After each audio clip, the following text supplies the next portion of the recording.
Tennessee and Texas A&M. It's been a great series. I mean, Texas A&M wins the first one and really kind of ran away with that first one. And then the second one, Tennessee gets it late. They win 4-1. Tonight, big game in Omaha. Like I mentioned, 6 o'clock on ESPN. I'm leaning Tennessee. It still feels like Tennessee's to lose, but we'll have to see. It should be a good one tonight in Omaha. You want top end knock from me? Please, yeah. No, you're good. Just roll through with both of them. My top story, how rare is tonight in Omaha? A&M and Tennessee both going for their first national title in baseball. This is compliments of Zach Barnett on Twitter at Football Scoop. This is good stuff. They're going for their first national title in baseball. The last time that happened in other sports, in Major League Baseball, Philadelphia and Kansas City 1980 World Series. Wow. NFL 1981 season, Super Bowl of 82.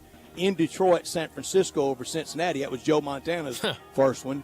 NBA 2006, Shaq and the Heat over Dallas. NHL last year, Vegas over the Florida Panthers. Never in college football.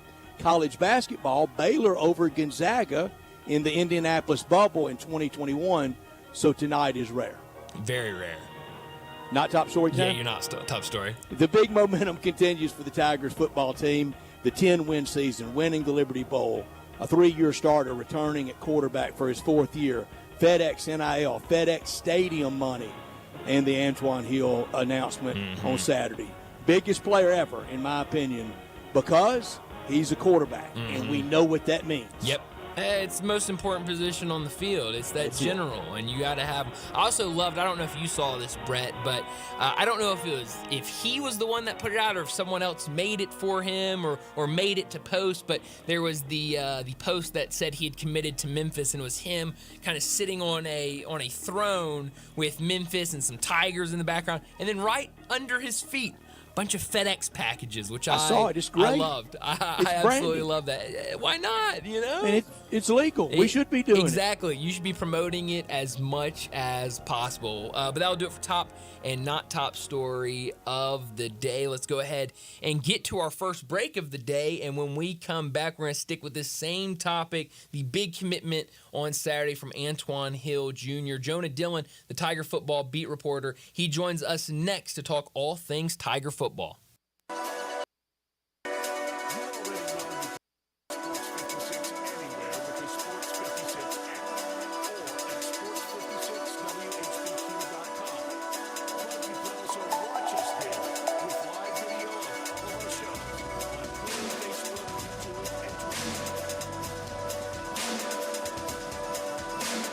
Someone you know or care about has dealt with a difficult divorce. When facing divorce, you need the attorneys at Rice Law. Nick and Larry Rice lead the firm with 3 generations and 7 decades of experience. Located in Memphis, serving the entire state of Tennessee and North Mississippi. Rice Law is who you need to call. Simple or difficult divorce, they know how to handle it. Call Rice Law at 901-526-6701, or for more information, visit them at aboutdivorce.com. That's aboutdivorce.com. Hi, folks. Dr. Cover Sunrise Buick GMC Truck. It's our 35th anniversary of Sunrise, and we're celebrating with savings that are bigger than ever. Over 600 new cars and trucks to choose from with huge savings. It's a used car buyer's dream. Check it out at sunrisememphis.com. Hundreds of used cars and trucks with a lot specializing in cars and trucks under $20,000. Bad credit? It's okay. You're approved at Sunrise. Remember, we specialize in secondary financing. New cars and trucks aren't free, but at least they're affordable at the 35th anniversary sale going on now at all Sunrise locations. Coming from Pike, Blue Chase, and Toddler. Summer's heating up, and so are the savings at Choate's. We've got 3 incredible offers to make your season spectacular. First up, our Grill and Chill with Choate's Summer Special. Upgrade your HVAC system and choose between a free Yeti cooler or a Green Egg grill on select systems. Then power through any outage with Choate's generators. Be one of the first 50 customers to buy a generator and score a massive 75-inch TV or an iPad. Also, don't forget about our tankless water heater offer. Purchase a tankless water heater from Choate's and receive a premium toilet free. Don't wait. These offers are too good to last. Turn to the experts with Choate's and call 347-8086 or visit us online today for your free estimate. Now introducing Choate's air conditioning, heating, plumbing, and generators. Choate's, Let our family serve your family. This 4th of July, celebrate freedom with your favorite barbecue store, Memphis Barbecue Supply. Whether you're a grilling novice or a seasoned pitmaster, Memphis Barbecue Supply has everything you need to make this Independence Day unforgettable. From a wide selection of premium chip, chunk, mini logs, pellets, and logs of wood, and over 378 different rub sauces, injections, and glazes to choose from. Here at Memphis Barbecue Supply, we have everything but the meat. You can stop by anytime. We're open 7 days a week for your convenience. Our knowledgeable, award-winning pitmasters on staff are more than happy to assist you with any questions you have for your next cook. Memphis Barbecue Supply is located at 7041 Stage Road in Memphis. Or you can order online at mbbqsupply.com. Follow us on all the social media platforms for recipes, new products, and barbecue news. Don't miss a second of NWSL action.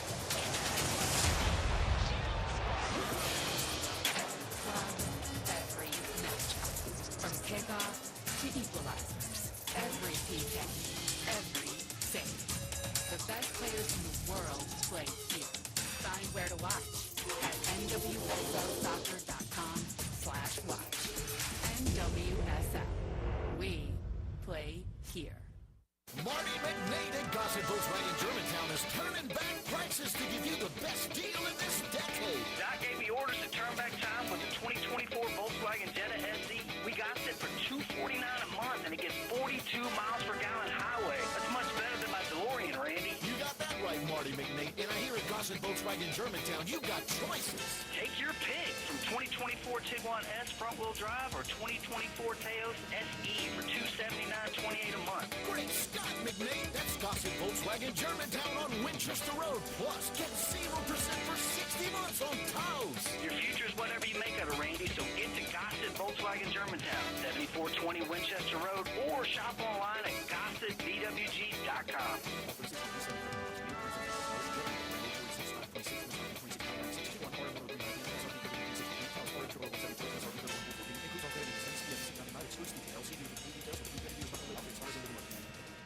Now back to Sportstime on Sports with Sense 95 FM. This hour is brought to you by Lexus of Memphis. Here are your hosts, Brett Stack, Sportsworthy, and Brian Davis.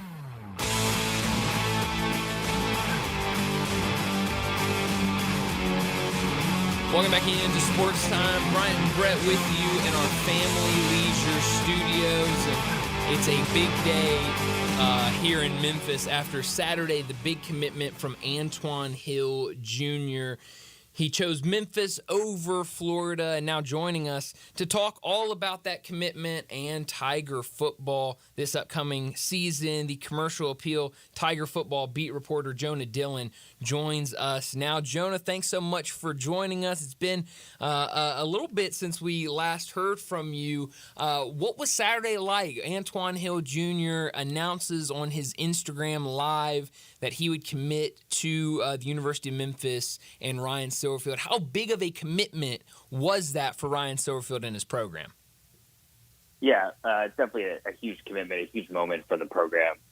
Just to, it's kind of like you got to take it step by step. It was even talking about this a couple months ago, even the fact that this was a realistic possibility, because this has been obviously gaining steam for the past couple months in terms of, the interest that Memphis obviously had in Antoine Hill Jr. and then his interest back and how it kind of picked up.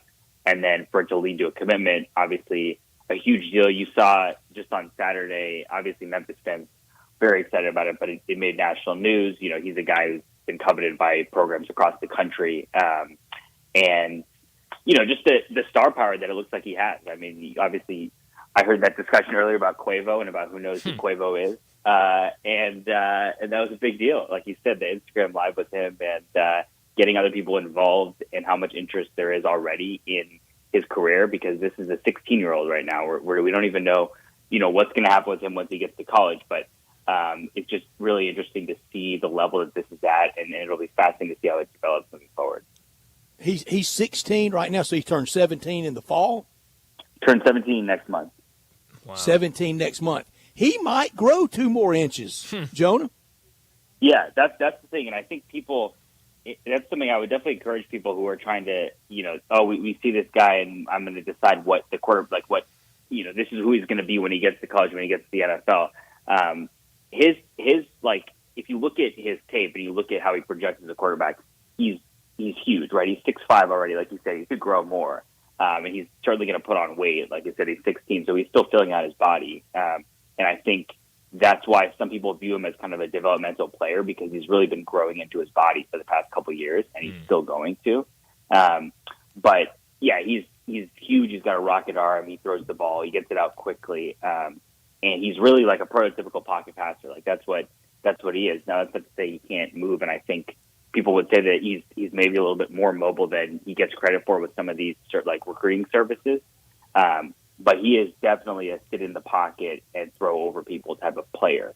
And so it's going to be interesting to see how, once he gets to college, what does his skill set actually look like? Because I would expect him to develop a lot even between now and the time he actually ends up in college.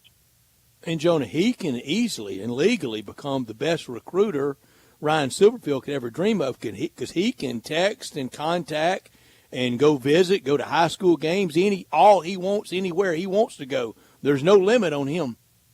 Yeah, and that's actually the biggest thing right now, because you can't, nobody can sign until December. So these commitments are huge moments, and it obviously gets a lot of interest, but it doesn't actually mean anything until you put pen to paper, which, like I said, you can't do until December.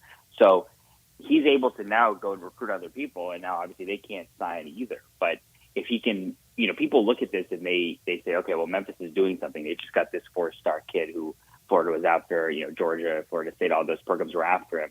And that makes people turn their heads, and now they're interested in Memphis. And that's something that can have a lasting impact. You don't know how many people are going to see that and then start considering Memphis who maybe wouldn't have before. So that's one of the biggest things, especially in the short term. That's the biggest impact that it's going to have. Yeah.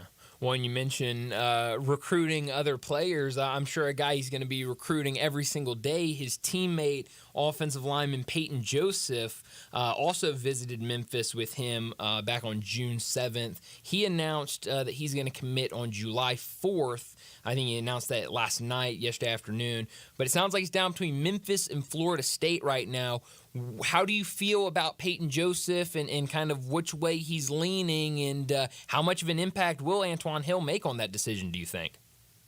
Yeah, they definitely would like to play together, obviously. They haven't actually even played together yet in high school, because Peyton Joseph transferred to the high school that Antoine Hill Jr. plays at and wasn't eligible last season. So they haven't actually played it down together in high school yet.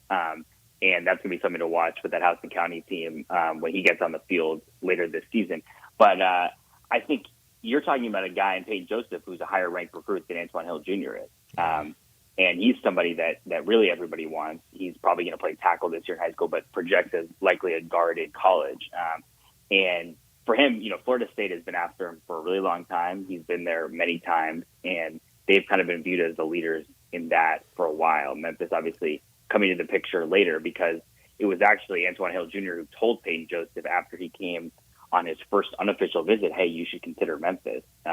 And then about a week later, Peyton Joseph had his Memphis offer in hand, and then obviously decided to come here for his official visit. So he at least got him interested in it. Now the question is how much, where does that interest go, and how does it stack up with Florida State? But it's obviously it's a fun one, because you've got Memphis versus Florida State. Obviously, you're going to play on the field later this year. You've got the Ryan Silverfield versus Mike Norvell battle. And yeah, that would obviously be a big deal for this program if they can kind of keep that momentum going. Yeah. Well, Jonah, I'm sorry. No, go ahead, please Brett. go ahead. No, please, Brett, go.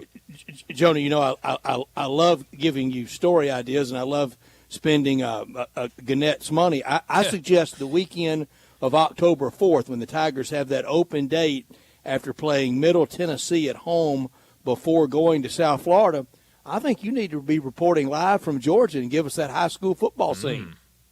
You think that during the bye week I'm not going to be on the beach somewhere? I mean, you can't do that during football season. You know that. That's what the bye week is for. That's right. I love that. Well, going into this season, Jonah, what have you seen from the fan base, your Twitter page, the readers over at the Commercial Appeal? What is that excitement like from your viewpoint for this upcoming season? We know what the Tigers are bringing back. We know those expectations. You kind of look around at some of these preseason previews, and a lot of them have Memphis as a team either in or competing for that group of 5 spot in the college football playoffs. What have you seen this excitement for this upcoming season among the fan base? Yeah, it feels like it's huge. It feels like this is the season that people have been waiting for a long time. And college football in general, I think, for better or worse, it's created this system where it kind of never goes out of the news cycle because something is always going on and recruiting never ends. And there's always some controversy or something that's going to change the future of the sport, even when it's not during the season. So people have been talking about it. People have been talking about Memphis football, I would say, more this offseason. Obviously, I've only been here for less than a year, but it feels like people right now are talking about it in a way that they don't usually during an offseason, especially this many months before the season even starts and obviously before practices have even started, before these guys get to campus. So it feels like it's going to continue to ramp up. And obviously news like this with recruiting helps keep people engaged when you talk about the future of the program. But in terms of, this season, Memphis is expecting, there's playoff expectations. They think that it's a possibility. And we've seen it from around the country, a lot of people picking Memphis to be that playoff team from the group of 5. So I think that's only going to continue to ramp up as we get closer and closer to the season actually starting. And then we'll see if Memphis can kind of back up these expectations that have kind of been set out at this point in the offseason. This announcement and subsequently he will sign in December, I think is the biggest ever because of the position he plays. Have you gotten the full tutorial background on biggest signees in the past? Yeah, I think one of the only thing I would say, and again, there's no indication that he's not going to come to Memphis, right? But these commitments, you don't want to get ahead of yourself with people saying, "Oh, they signed it." Like they didn't sign it. Nobody has signed anybody. Correct. And we have to remember, Antoine Hill Jr. committed to Colorado last year. So it's not – this is the situation with college football. And it's just obviously the whole system is bizarre. You have a situation now, coaches, he's not allowed to talk about him. So even, of course, next time we talk to Ryan Silverfield, the number one question everyone will ask him is, well, this is amazing. You got this commitment. It's one of the biggest things that's ever happened.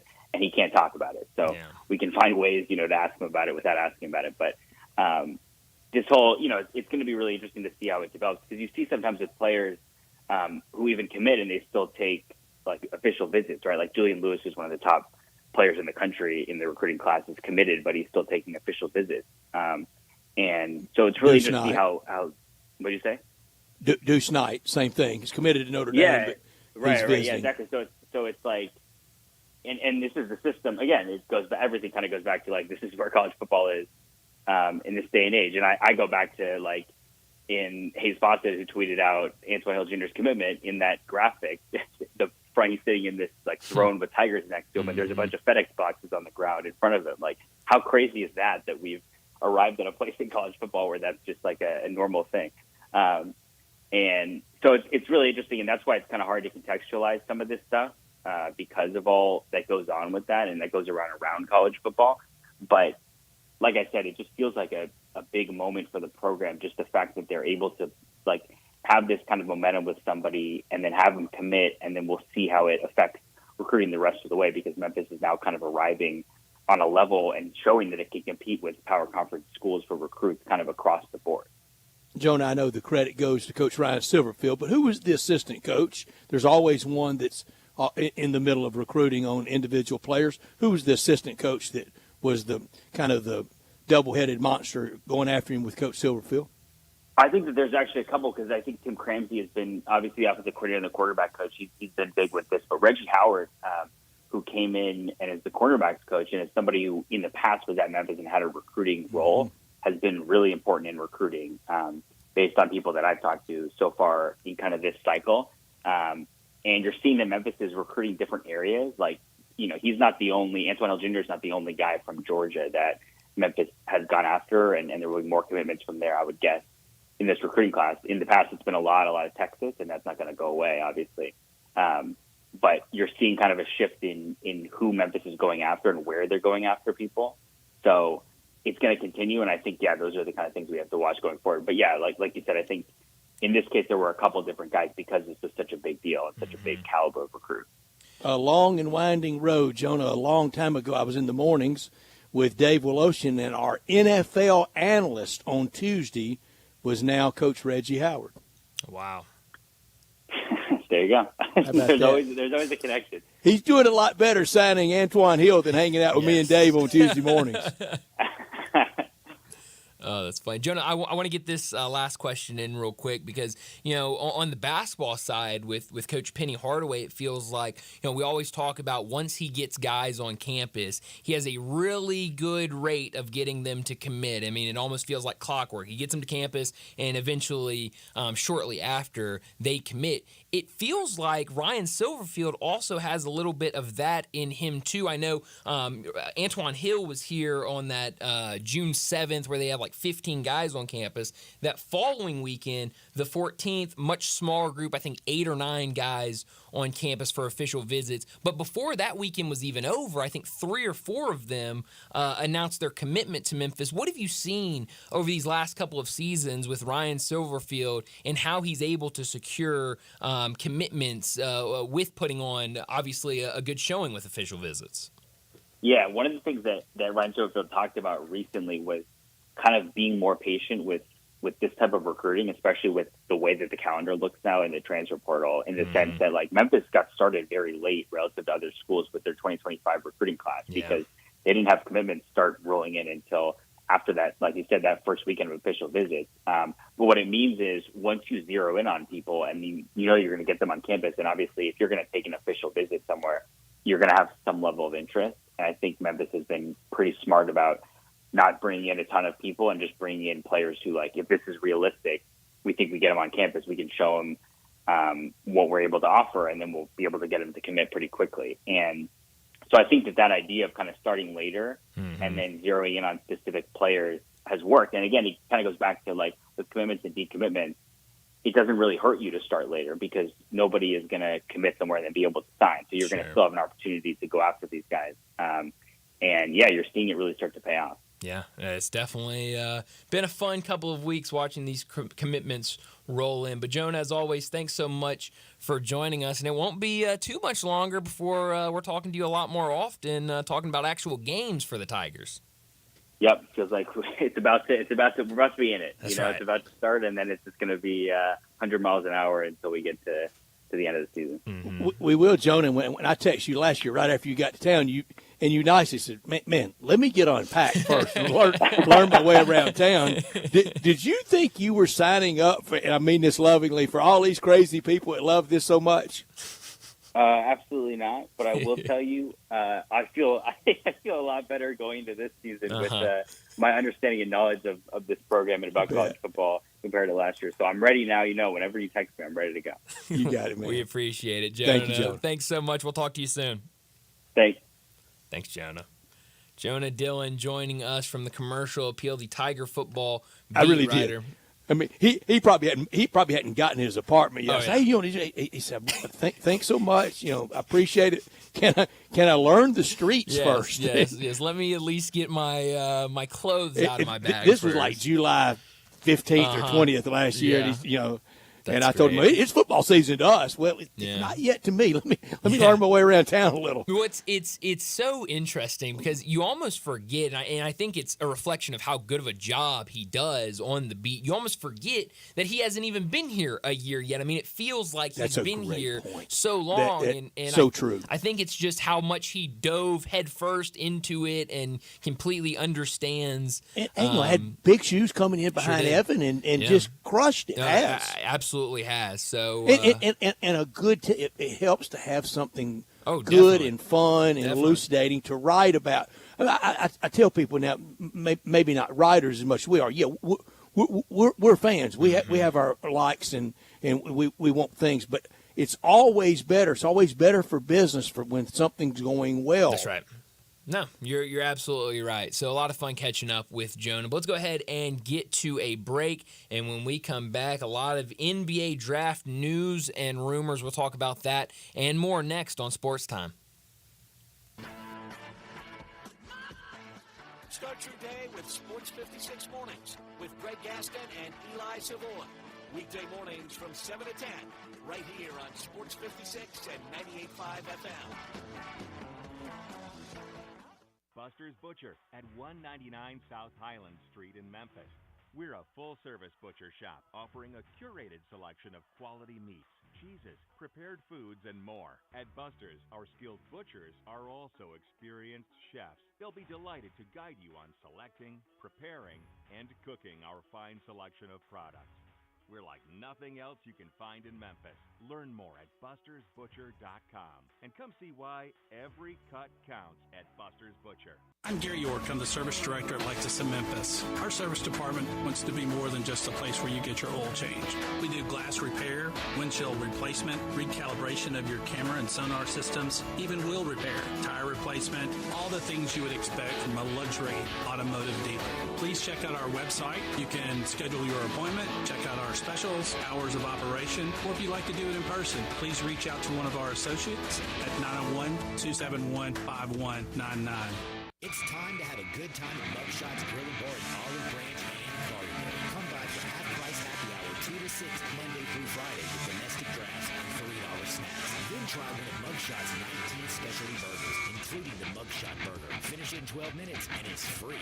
Plus, you get a free shirt. Mugshots in Olive Branch, 6400 Goodman Road, and Mugshots in Collierville, 656 West Poplar. So cheers to great food, good drinks, and fun company at Mugshots Grill and Bar, where you're always having a good time. Hi, this is Troy Fiveash, owner of Fiveash Roofing. In these uncertain economic times, there are so many things as a contractor and a business owner that I cannot control. The rising cost of materials, not to mention fuel and transportation costs. In the last 2 years, shingle prices have almost doubled, and commercial materials have doubled. And I don't have to tell you what fuel costs these days. But you know what I can control? How much markup I put on a project. I have always prided myself in knowing I never gouge a customer. But in an effort to ensure my crews have work and my customers are being treated fairly, I have lowered my profit margin, hoping to give you a price you can live with and keeping my crews busy. So if you need a roof or gutters, please give us a call. Fiveash Roofing, fair, honest, and ethical. Fiveash Roofing, a proud sponsor of Tiger Athletics and a member of the Tigers home team. 367-0050 or memphisroofer.com. 367-0050 or memphisroofer.com.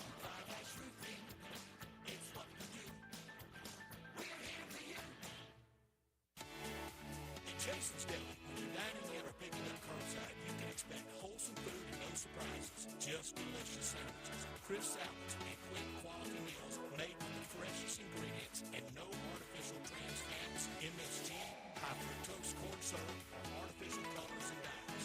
Around here, a lot of thought goes into what we put into our food and what we take out of it. Because you're not just taking the bite, you're getting a taste of who we are.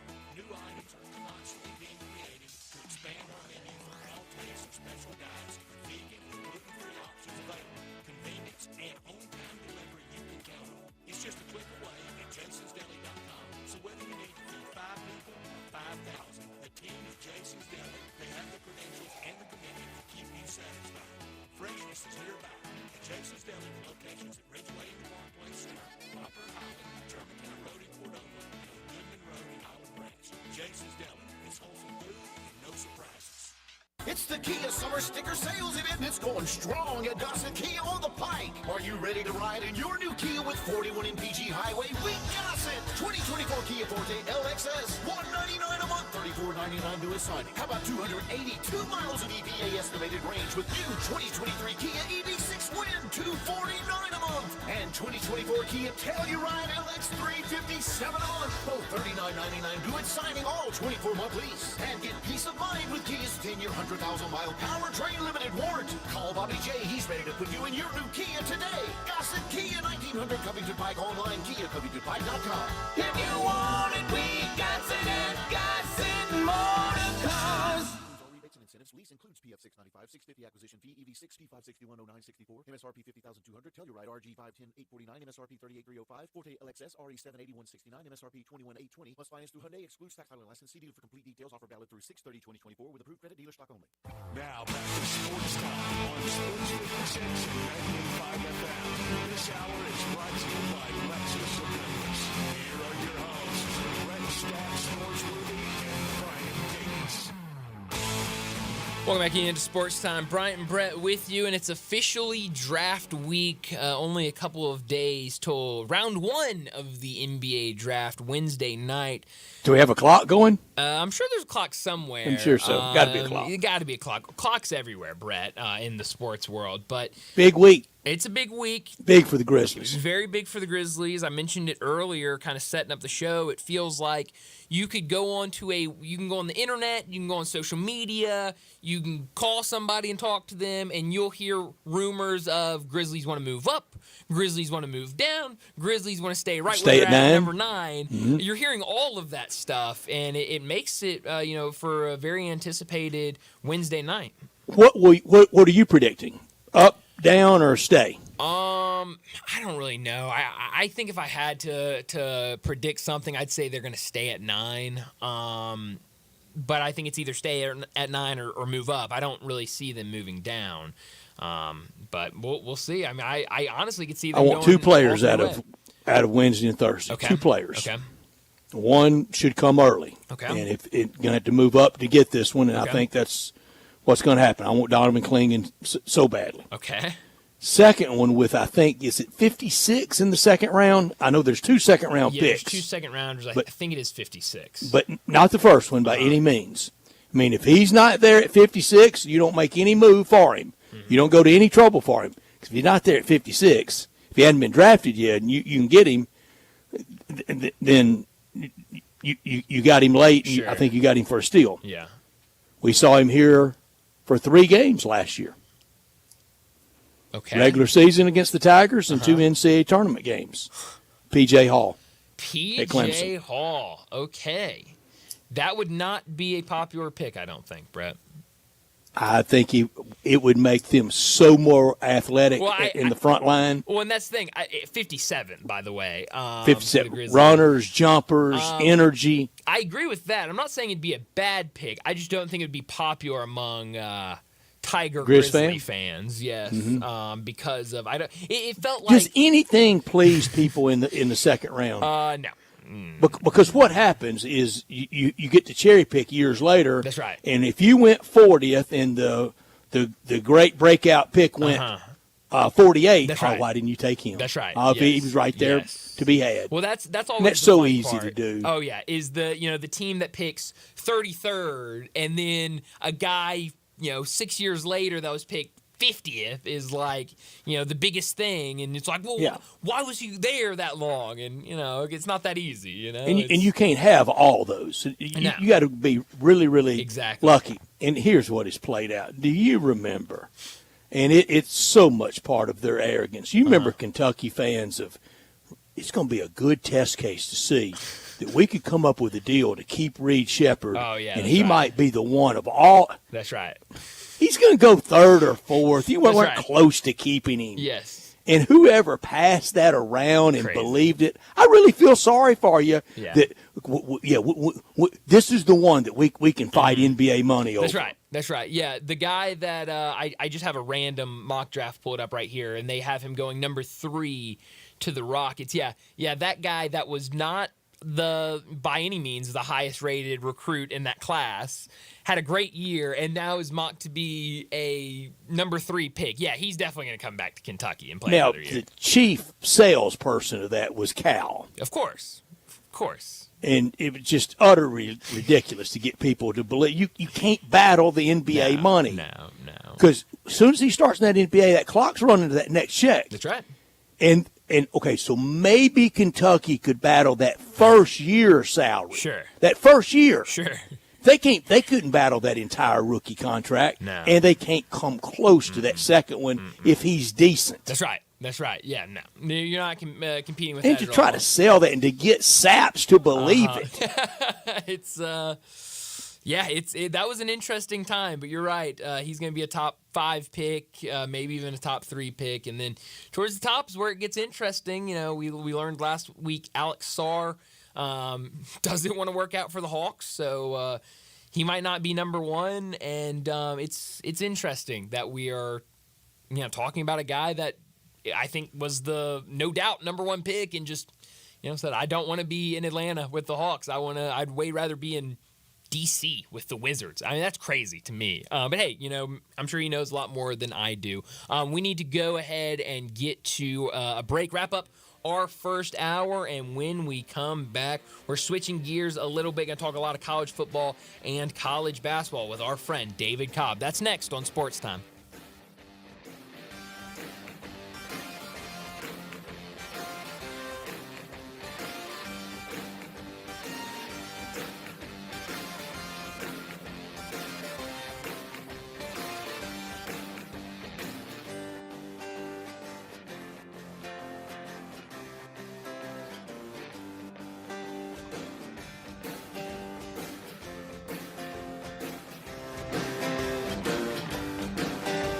Think about insurance and you want great value without sacrificing great service, I want you to think one place: the Eflin Insurance and the entire Eflin Insurance team. Matt and his group of professionals will access 10 leading companies to find the right home and auto program that fits your budget and your absolute needs. The Eflin Insurance team, the number 386-GER, 386-4777.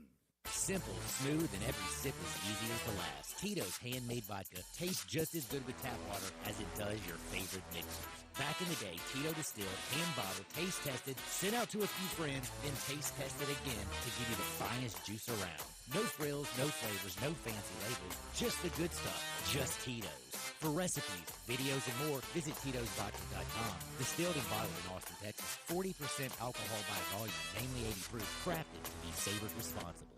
For more than half a century, contractors and trade professionals have relied on WeatherGuard for heavy-duty truck and van storage equipment, not just to protect their valuable tools, but to protect their professional reputations. For pros, the WeatherGuard badge makes a statement about what drives them. It says, "Bring it on. Been there. Done that. We've got your back," without saying a word.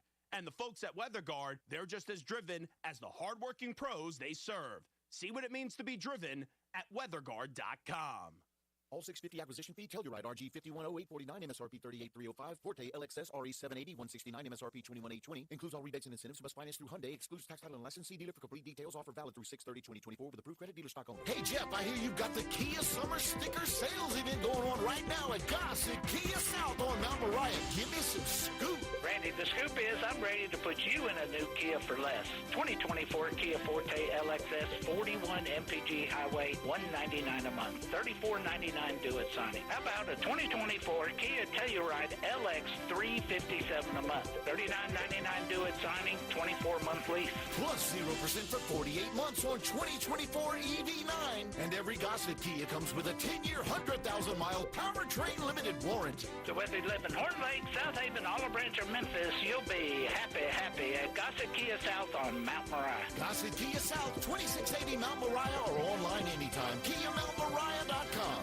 Hi, this is Eric Hasseltine telling you to hurry. Hurry to Genesis Diamonds right now. The clock is ticking on Genesis Diamonds' amazing finance offer. You have until Sunday to take advantage of the hottest offer ever. 5 years, 0 interest financing. You can get that stunning designer engagement ring starting as low as $67 a month, or a 3-carat lab-grown center diamond just $99 a month. It's the smartest, fastest, and best way to buy. But hurry, this incredible offer ends this weekend and will not be extended. Only at Genesis Diamonds at Poplar and Perkins Extended. Ole Miss Rebel Yell is back. The Rebel Yell Hotline Radio Show is back on WHBQ Sports 56 and 98.5 FM. Every Monday night at 6, hear the latest news on your Ole Miss Rebels with Yancey Porter with 24/7 Sports, former Ole Miss defensive tackle Mike Fitzsimmons, Gordon Ford covering SEC Sports Call, and former Ole Miss baseball announcer Gary Darby. From kickoff to free throw to extra innings, your Ole Miss Sports on the Rebel Yell Hotline Show right here Monday night at 6 on Sports 56, 560 AM and 98.5 FM. Your Mid-South Sports Station. We are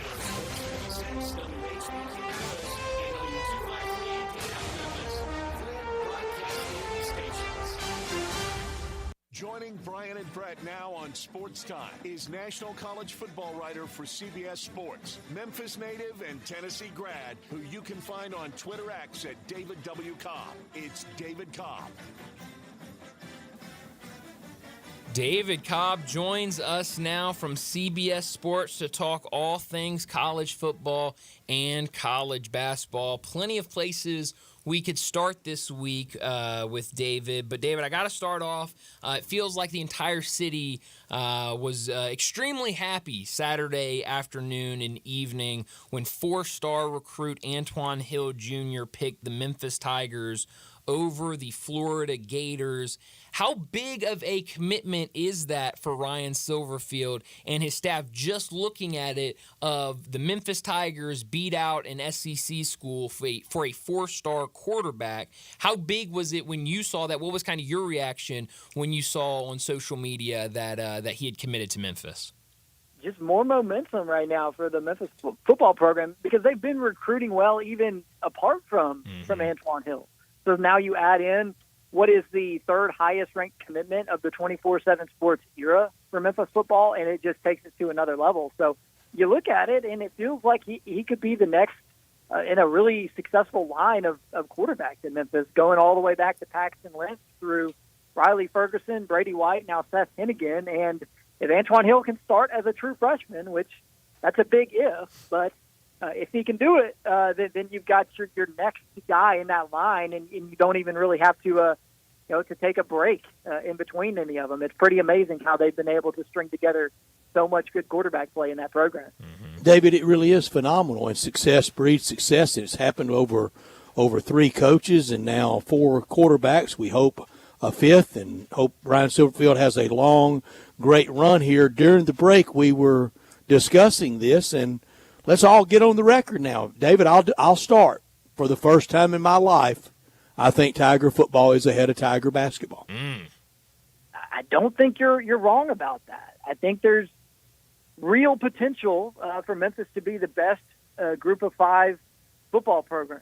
And I think moving forward, it's going to be harder for Memphis basketball to compete at the national level like it wants to and like it should, because of the revenue sharing piece. I just think that's going to make it harder to get the high level talent that Penny Hardaway and Memphis basketball are used to. And obviously, the FedEx commitment via NIL is huge, but Memphis football, as great as the Antoine Hills and the Elijah Herrings are, it's not necessarily a program that's been built on 5-star prospects. It's a program that's been built with Anthony Miller and Alan Cross and under-the-radar guys who were developed under really good coaches. And then, of course, like we mentioned, great quarterbacks who Paxton Lynch wasn't heavily recruited. Brady White wasn't heavily recruited. Neither was Seth Hennigan. And then Riley Ferguson was just a transfer. So you really think about it, Antoine Hill is kind of the exception with Memphis football because it's a program that's really been built organically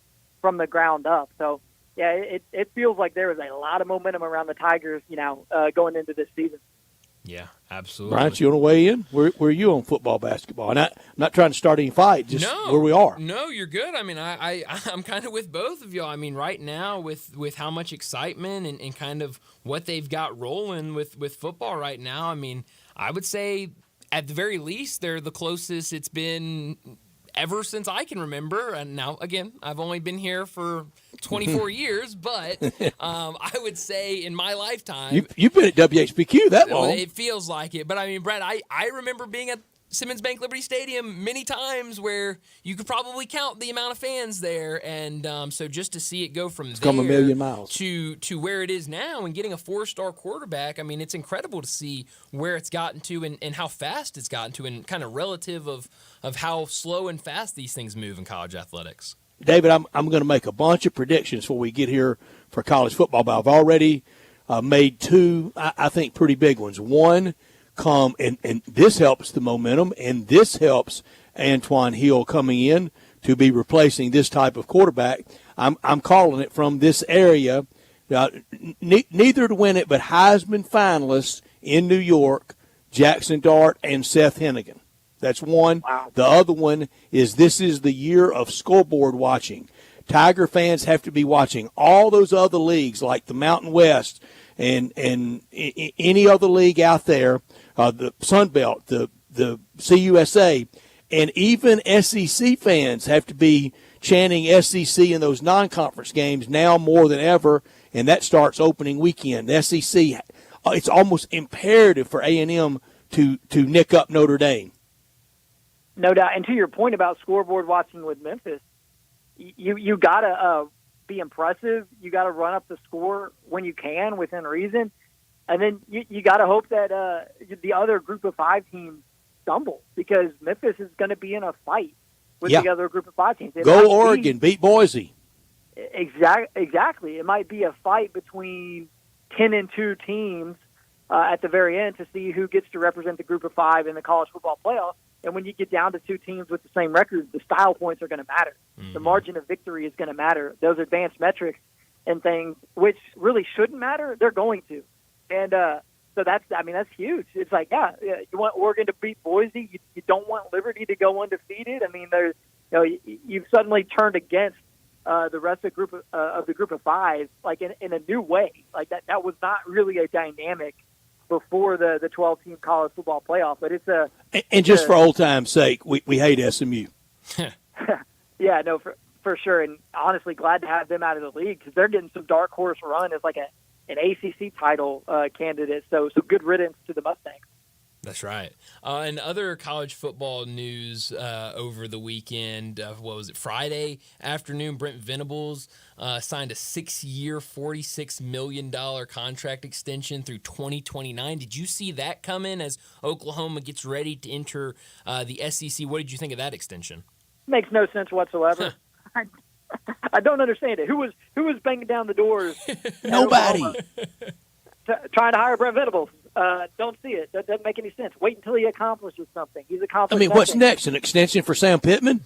It's absurd. It's ridiculous. And I thought that the House settlement and all these winds of change in college sports, with the financial uncertainty and the revenue sharing and everything, I thought it was going to kind of get the industry to pump the brakes a little bit on some of the ridiculous coaching extensions and contracts. But when you see Brent Venables getting that kind of a raise when he's 16-10 through 2 years, that blows my mind. Do you expect a battle for Tennessee to keep Tony Vitello, win or lose tonight? Because with the Texas opening and the money they have, and nobody is sobered up after all this, we're spending like we always have.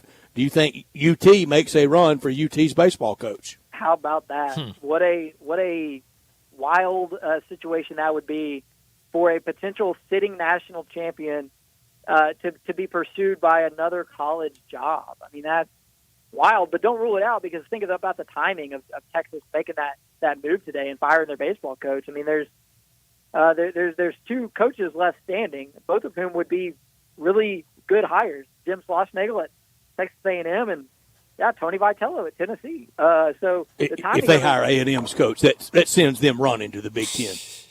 Well, but the thing about Schlossnagle is that he came from TCU to A&M, so he's clearly not afraid to make the controversial in-state move. Ultimately, maybe this is me wearing my orange goggles. I don't know, but I have a hard time seeing Tony Vitello leaving what he's built. It's kind of like when we get down to the Kentucky job being open, and will Scott Drew leave Baylor? But it's so hard to leave something that you've built from the ground up, and where you are on your way to having a statue, and where you basically have the complete control over your program. And then you go to a place like Texas, where there's all the politics, all the expectations, all the pressure.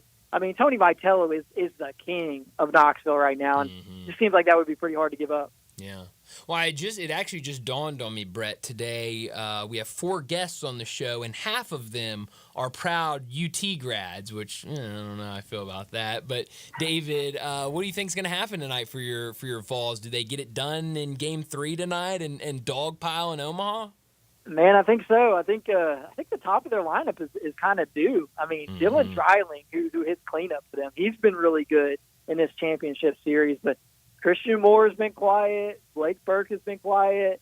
And so is Billy Amick. And that's your 1, 2, and 3 for the number 1 team in the country. And they've really not done much in this championship series so far. And then you got the in-state kid, Kavaris Tears, who hit 6th for them, and he was awesome the whole postseason. He hasn't really produced a whole lot in the championship series. So I don't know that you can keep those bats quiet for 3 games in a row. So I think I like the Vols to get it, which is kind of crazy to say. I mean, as somebody who's seen so many Tennessee failures over the years, there's a part of me that just struggles to believe that they'll actually get it done. But when you look at it objectively, I really do think they're in a better position tonight than Texas A&M. Neyland and Summit are in a league of their own in UT lore. Coaches and players. Fulmer, Manning, Majors. Vitello enters into that with a win tonight, doesn't he? Oh, no doubt. Because of what it was when he took over. It was, guys, I covered some really bad Tennessee baseball when I was in college. And then, even then after college when I was on the beat, to the point where, like... With 200 fans there. Yes, it was, and the press box was virtually empty. And it was me and a kid from the student newspaper, and that might be it. And now you got 24/7 and Rivals and On3 and, 3 different newspapers, and there's not enough room in the press box anymore. In fact, this is the final season with it because Tony Vitello has been so good and driven the interest so high that a stadium they never intended to really update, they're now pouring tens of millions of dollars into. So, yeah, it's incredible because he walked into what was undoubtedly the worst baseball program in the SEC, and here he is, roughly 7 years later, I guess, and he's got him on the doorstep of the national title. So that's what's most impressive is that this guy had never been a head coach before, and now he's turned the worst program in the SEC into the best program in the country. Yeah. Talking to David Cobby, joins us from CBS Sports, where he covers college football and college basketball. I don't think we got to this last week, but a big commitment from the transfer portal in college basketball. Coleman Hawkins from Illinois commits to Kansas State, and a guy that had entered the NBA draft, went through all of the workouts, decided to take his name out, was in the transfer portal, and basically right when he took his name out of the draft, he basically said, whoever offers me the most money, I will be a part of your team next year, and visited a couple places, including SMU, who's certainly shelling out the money for athletics. What did you make of that whole recruitment where, he's on Twitter putting out his Venmo, telling people to Venmo him and tell him what school he should go to, and then ultimately commits to Jerome Tang in Kansas State? What a wild world that we live in now. I don't think it makes a lot of sense from a roster standpoint because Kansas State had already landed Ugonna Onyenso, who was the backup center at Kentucky, who's a really good shot blocker. And then they're bringing in Chor, who was the best player at Stanford and was on that team that almost beat Kansas. So now you throw Coleman Hawkins into the mix too. I guess there's some thought that he's going to flex out to the wing and play small forward and try to show the NBA that he can be more of a true perimeter player because he was kind of used as an undersized big at Illinois. So I guess that's the sales pitch from Jerome Tang in Kansas State. But really, to me, it just feels like a situation where Jerome Tang and K-State had a little bit of money to spend, and there was really nobody left to spend it on. Because if Arthur Kaluma wasn't going to come back, they had that pile of cash sitting there. And, guys, there's pretty much nobody left in the portal right now aside from Kaluma that you would actually want on your team. So, no difference makers left. Really not at all. So basically it was just like, hey, we got this money, and the only good player left out there is Coleman Hawkins, and that's how it happened. If it actually works, I've got my doubts on that. David, I don't mind the crazy times we're in. I really don't. I don't think the players were, air quote here, used in the past, but there was a lot of money made off their backs. It was. I don't mind the Wild West and the strong survive. I really don't. I hear so many people wanting to regulate it, and I think the more you try to regulate it, the more lawsuits there will be. And a few years ago, when the United States Supreme Court ruled 9-0 on the college athletics case, on the NCAA's case, that said to me, that spoke volumes, because you can't get the Supreme Court to rule 9-0 on today's Monday.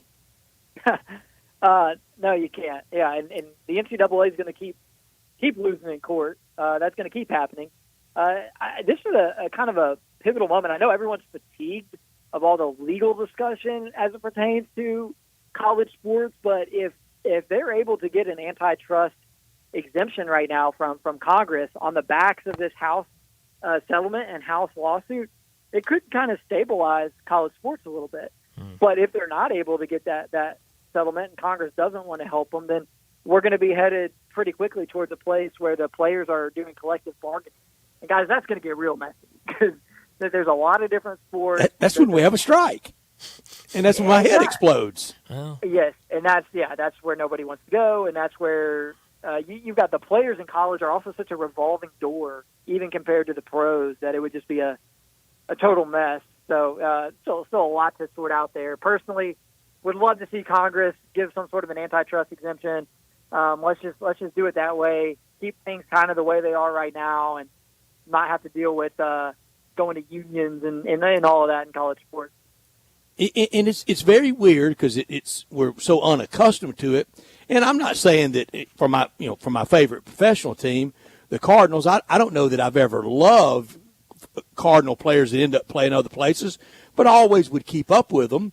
Really burned in the 70s by Steve Carlton, going on to what he did with the Phillies and the Cardinals having dealt him. But we had a guest on Friday that covers UCF football, Matt Murchell, for the Orlando Sentinel. And covers all of college football. And I told him, you'll love following and covering Ladarius Tennyson, a defensive back from Ole Miss that's transferring there. I haven't heard many Ole Miss fans. I don't know of anybody wishing ill will on Quinshon Judkins at Ohio State. I know if we play him, want to beat him. But if Jackson Dart doesn't win the Heisman, Quinshon does. Yeah, the one that stuck out to me a couple of years back was when Henry To'o, the linebacker, transferred from Tennessee to Alabama. Mm-hmm. I remember Tennessee fans being real upset about that. And that was on the earlier side of when the portal became such a thing. And it was before you could transfer an unlimited number of times. But, I mean, there are instances when you transfer to a rival where there's going to be animosity and bad blood. But, I mean, look, Ole Miss, it's like if you're able to find suitable replacements, then I think a lot of the bad blood is lost. Because look at how well Ole Miss has done in the portal and everything else they bring back. Like, yeah, of course you would have loved to have kept Quinshon Judkins. But I think Ole Miss fans are probably so excited about the rest of the roster that it makes losing him at least a little bit easier to take. Yeah. David, back to college basketball. You mentioned we talked about Coleman Hawkins, and then you mentioned Arthur Kaluma, kind of the biggest fish out there, and it takes a fall off after that, if we're being honest. When you look at Memphis's roster right now, they still have 3 scholarships to play with. It feels like Penny's going to use at least 1 or 2 of those. What do you think of the roster where it stands now, and is there anybody out there right now that you think would be a good addition to Memphis basketball? Well, yeah, I guess it depends on who's interested in reclassifying from 2025. Like we saw a kid commit to Illinois from the class of 25 yesterday who is expected to reclass down to 24, and that's a 5-star caliber guy, somebody who could help him early. Think Jalen Duren type of guy. Not different player, of course, Will Riley at Illinois versus Jalen Duren, but I mean that caliber of contributor to your team. To me, that's where you got to look now for help is the class of 2025 and the reclass, and you got to measure your expectations when you go that route. Now, of course, I guess they could get Caleb Mills eligible. Apparently, that's something they're pursuing. Not sure what the argument really is there for that, or what the chances of that. It doesn't sound real high on the optimism meter, but if you do want to fill out the roster, I would look at the reclass guys from 2025. Yeah. When you mentioned that Caleb Mills could still be on the table, they're putting in a waiver request for that. It was a busy week, kind of off the court for Tiger basketball. Penny Hardaway appeared on a radio show and was on for over an hour, kind of talking, letting a lot of things off his chest, venting a little bit. The day before that, Joe Cooper, who was a walk-on, there was a story in the Daily Memphian where he kind of talked about how he felt alienated by Penny Hardaway and that coaching staff, that Penny Hardaway never called him back, didn't get back to him to text or anything. How much of that did you see last week, and kind of what was your takeaway from it? Well, I didn't necessarily see the Joe Cooper stuff, but I did see Penny Hardaway's comments and how he felt like he's an easy target for criticism, and he seemed to think some of the criticism has been unfair. And to be honest, like, we've talked about this, and I really don't know what he's talking about.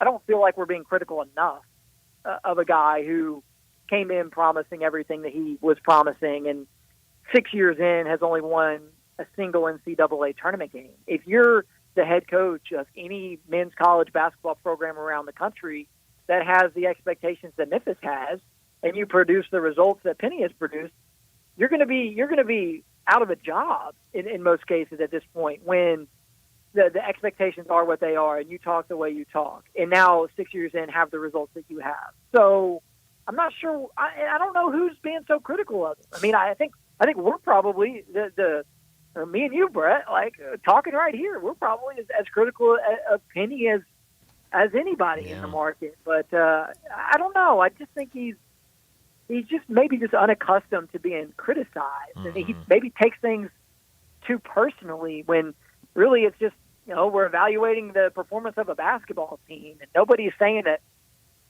nobody's questioning Penny's character or his commitment to Memphis or like his nothing desire personal to see it succeed. I never get any of that. I mean, I think everybody understands how much it would mean to him, how much he wants to get it done, the hard work that he's put in, how close they've been. I think everybody understands those things, but the results are what they are. And if you're a men's college basketball head coach at a place with any sort of pride, then yeah, I mean, your teams and your track record are going to be the subject of criticism.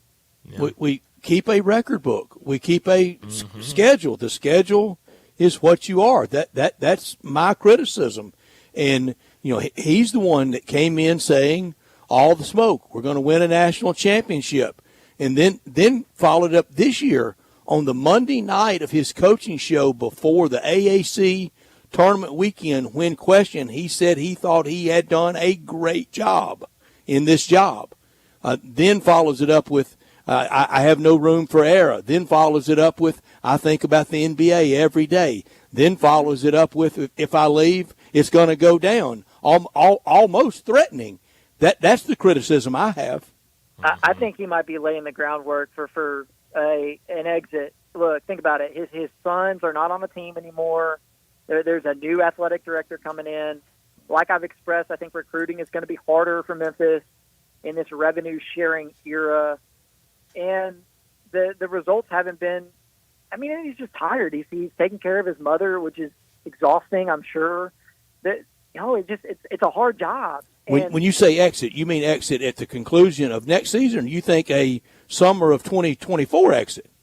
Well, no, I don't think immediately. I think he's got this roster, here. He probably wants to see this thing through. But yeah, when you get a new AD in there and dynamics change, and to me it feels like he talks about the NBA. I don't think there will necessarily be an NBA opportunity that comes up, but just all these reading the tea leaves, all the comments that have come at different times, the shifting sands around the athletic department and around college sports in general. It just sort of feels like he's inching towards the door, and he's already worked for two ADs, right? Well, and maybe he's and two presidents. That's right. I don't know that he has the appetite. When you listen to him being so sensitive to criticism, it makes me think that he would leave before he was asked to leave. And if it ever came to that, I think that would be best for everybody, because you don't want a nasty divorce between Penny Hardaway and Memphis, and it doesn't seem to me like he does either. And it seems to me as though he's so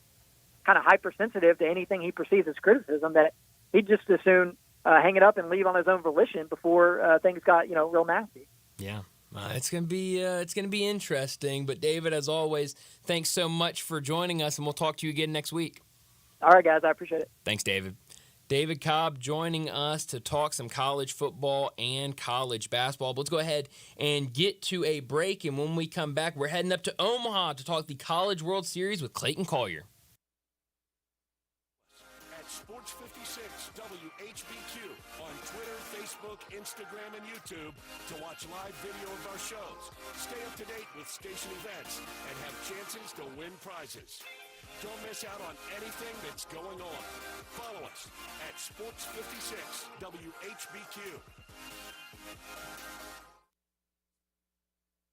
For Retro cruiser styling packed with modern innovations, riders of all skill levels choose a Honda Rebel. Incredible motorcycles with a stripped-down style and a full package of features. Both the 300 and the 500 offer compact power inside a lightweight frame. Combined with a low-slung seat, the Rebel is easy to start on. And with new colors from this year, they are impossible to ignore. Go to DeSoto Honda to check out the 2023 Honda Rebels. Cruisers with premium style and performance to enjoy every second. Use the street as a racetrack with the law with the owners.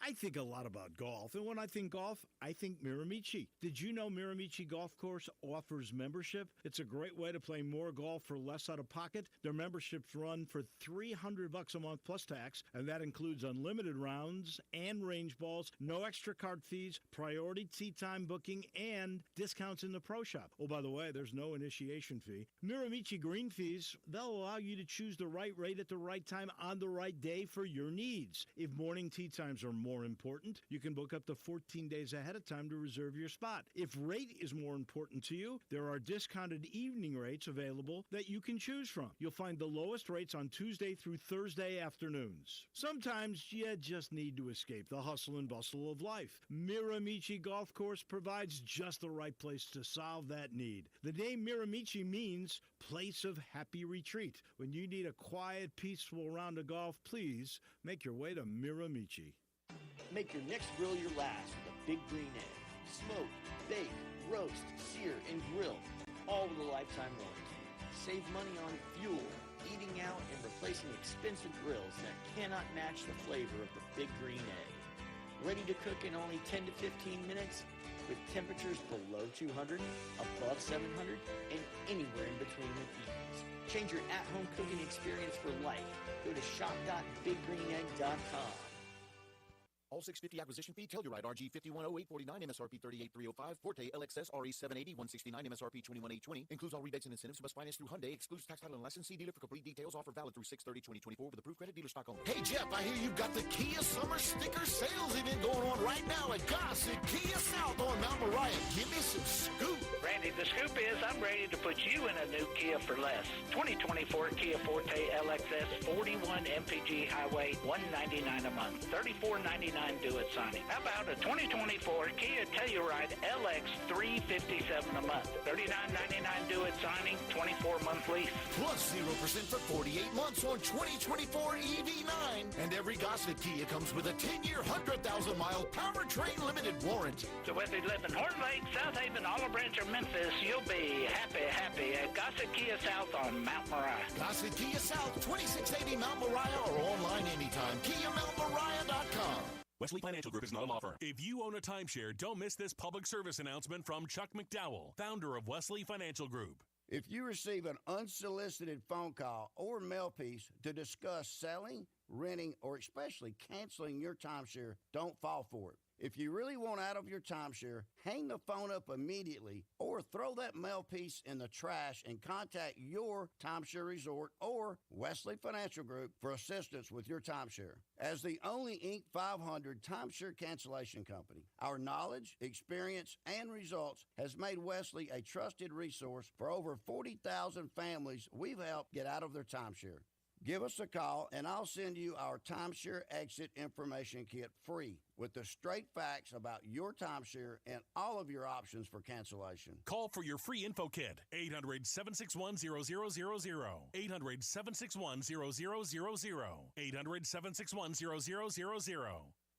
Hi, folks. The Chevy Sheriff in Collierville with good news for car and truck buyers. Sunrise Chevy has over 500 Chevys available with 9 models that get 30 miles per gallon. GM rebates up to $5,000, and Sunrise discounts high as $10,000. Bad credit? It's okay. You're approved at Sunrise. Immediate financing, top training, and a $3 million used car inventory specializing in cars and trucks under $20,000. Remember, you can bring your Chevy to Sunrise for service no matter where you bought it. There's always a sale at the Sunrise Chevy Ranch, 385 in Houston Levy. Together, let's drive.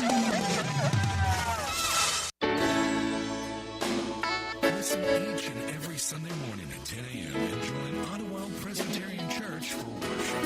Ottawa is a PCUSA church located in town Memphis. Now back to Sportstime on Sports 56 and 98.5 FM. Here once again are Brett Norsworthy and Brian Davis. Welcome back into Sports Time. Bryant and Brett with you in our Family Leisure studios, and it's a big night in the college baseball world. Game 3 tonight in the College World Series finals between Texas A&M and Tennessee. 6 o'clock on ESPN, live from Omaha, Nebraska. And nice enough to join us to talk about tonight's game, Clayton Collierville from WOWT in Omaha joins us now to talk about the final game of the College World Series tonight. Clayton, thanks so much for joining us. I know it's been a busy couple of weeks for you. You joined us about a week ago to kind of talk about everything going on in Omaha. How has this last week been, and what has been your big takeaways from the play you've seen from both Texas A&M and Tennessee? Hey, guys, it's so great to hear you. Thank you again for having me on. You know, I told you last time that I missed Memphis, but what I didn't miss was that Memphis and humidity, and that seems to have followed me up here right now. I believe the heat index is 105 for today. This is going to be a hot one, and it's hot, intense, and it's for all the marbles. Winner take all. We've had a fantastic CWS up here. I mean, it started off with 3 straight walk-offs to open up this thing in the double elimination round, and you know, yesterday was a fantastic game as well. Texas A&M leading 1-0 the entire time. Tennessee stranding base runners, leaving them on base like crazy. And then eventually they break through in a big way, doing what they do best, and that's the long ball.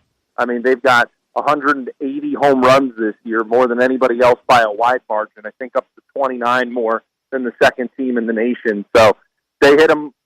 That's what they do. Texas A&M has been effective on the pitching end. So we've got a great matchup for tonight. And this is what it's all about, guys.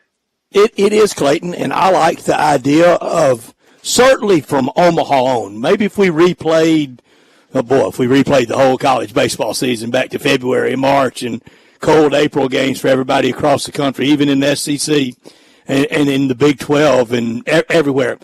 But if we just played Omaha over again, I think it would be these two teams, and now here we are for a third and final game. That's the beauty of sport. It usually gets it right. Not always. Sometimes we have that Cinderella, but sports usually gets it right. Don't you think the two best teams are settling it in one final game tonight? Oh, I think so. I mean, obviously you have the number 1 seed in Tennessee, the number 3 overall in Texas A&M. But, I mean, the Aggies making it here has been so improbable given their injuries that they've overcome. I mean, their best bat, Braden Montgomery, went down in the Super Regionals. So did their number 2 starter in Shane Sadeo. So you lose 2 key elements like that. And for them to now only have yesterday be their first loss of the postseason is incredible and shows just, you know, how resilient they are. And as I mentioned earlier, the pitching staff that has been healthy has been fantastic. You know, Chris Cortez came out of the bullpen, gave them a long effort yesterday. To hold Tennessee to just the scoreless through, I believe it was the 6th or the 7th inning when they finally came through with that home run from Dylan Dreiling. So, I mean, they've been unreal, and Justin Lampkin has pitched twice already in this CWS, and he's gone a combined 8 innings, struck out 15. I don't believe he's allowed a run. So, you know, these are really 2 of, if not the 2 best teams coming all the way to the end. I think I mentioned to you guys a week ago, there's only one other number 1 overall team that's gone on to win CWS since they've gone to the seeding format in 1999. That was Miami in the first year they did it back in 99. Ever since, the number 1 overall seed has not won the CWS, which is just crazy to think about. You know, in 25 years since then, there's only been 1. And Tennessee has a chance to become the second one tonight.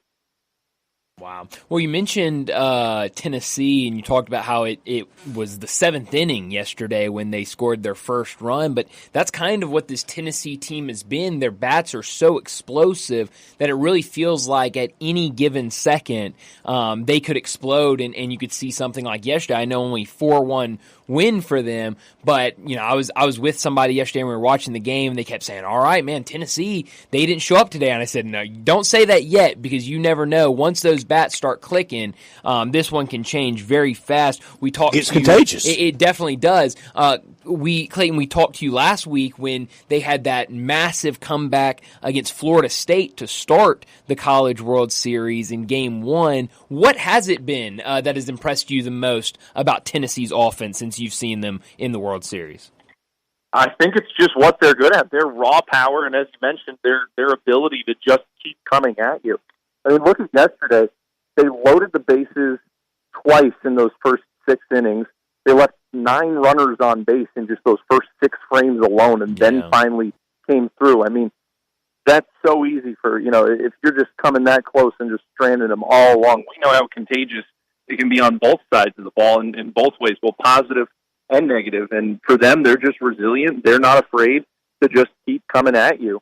And eventually they know they're going to break through. And just the power that they've displayed, the incredible defense. I mean, you look at just about every highlight reel catch that's come out of CWS, it's been Hunter Ensley or Kavaris Tears making insane plays look routine. And then we talk about their hitting, their defense.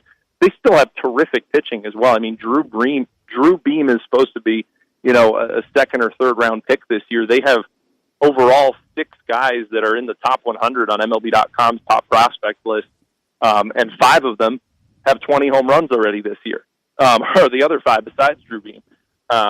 Just how rare the Vols' talent has been at the plate historically for them.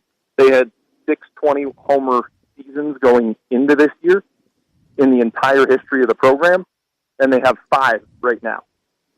So they're almost doubling their entire program's history in terms of 20 home run seasons with just this crew alone. They've got a special group, and it comes down to this tonight.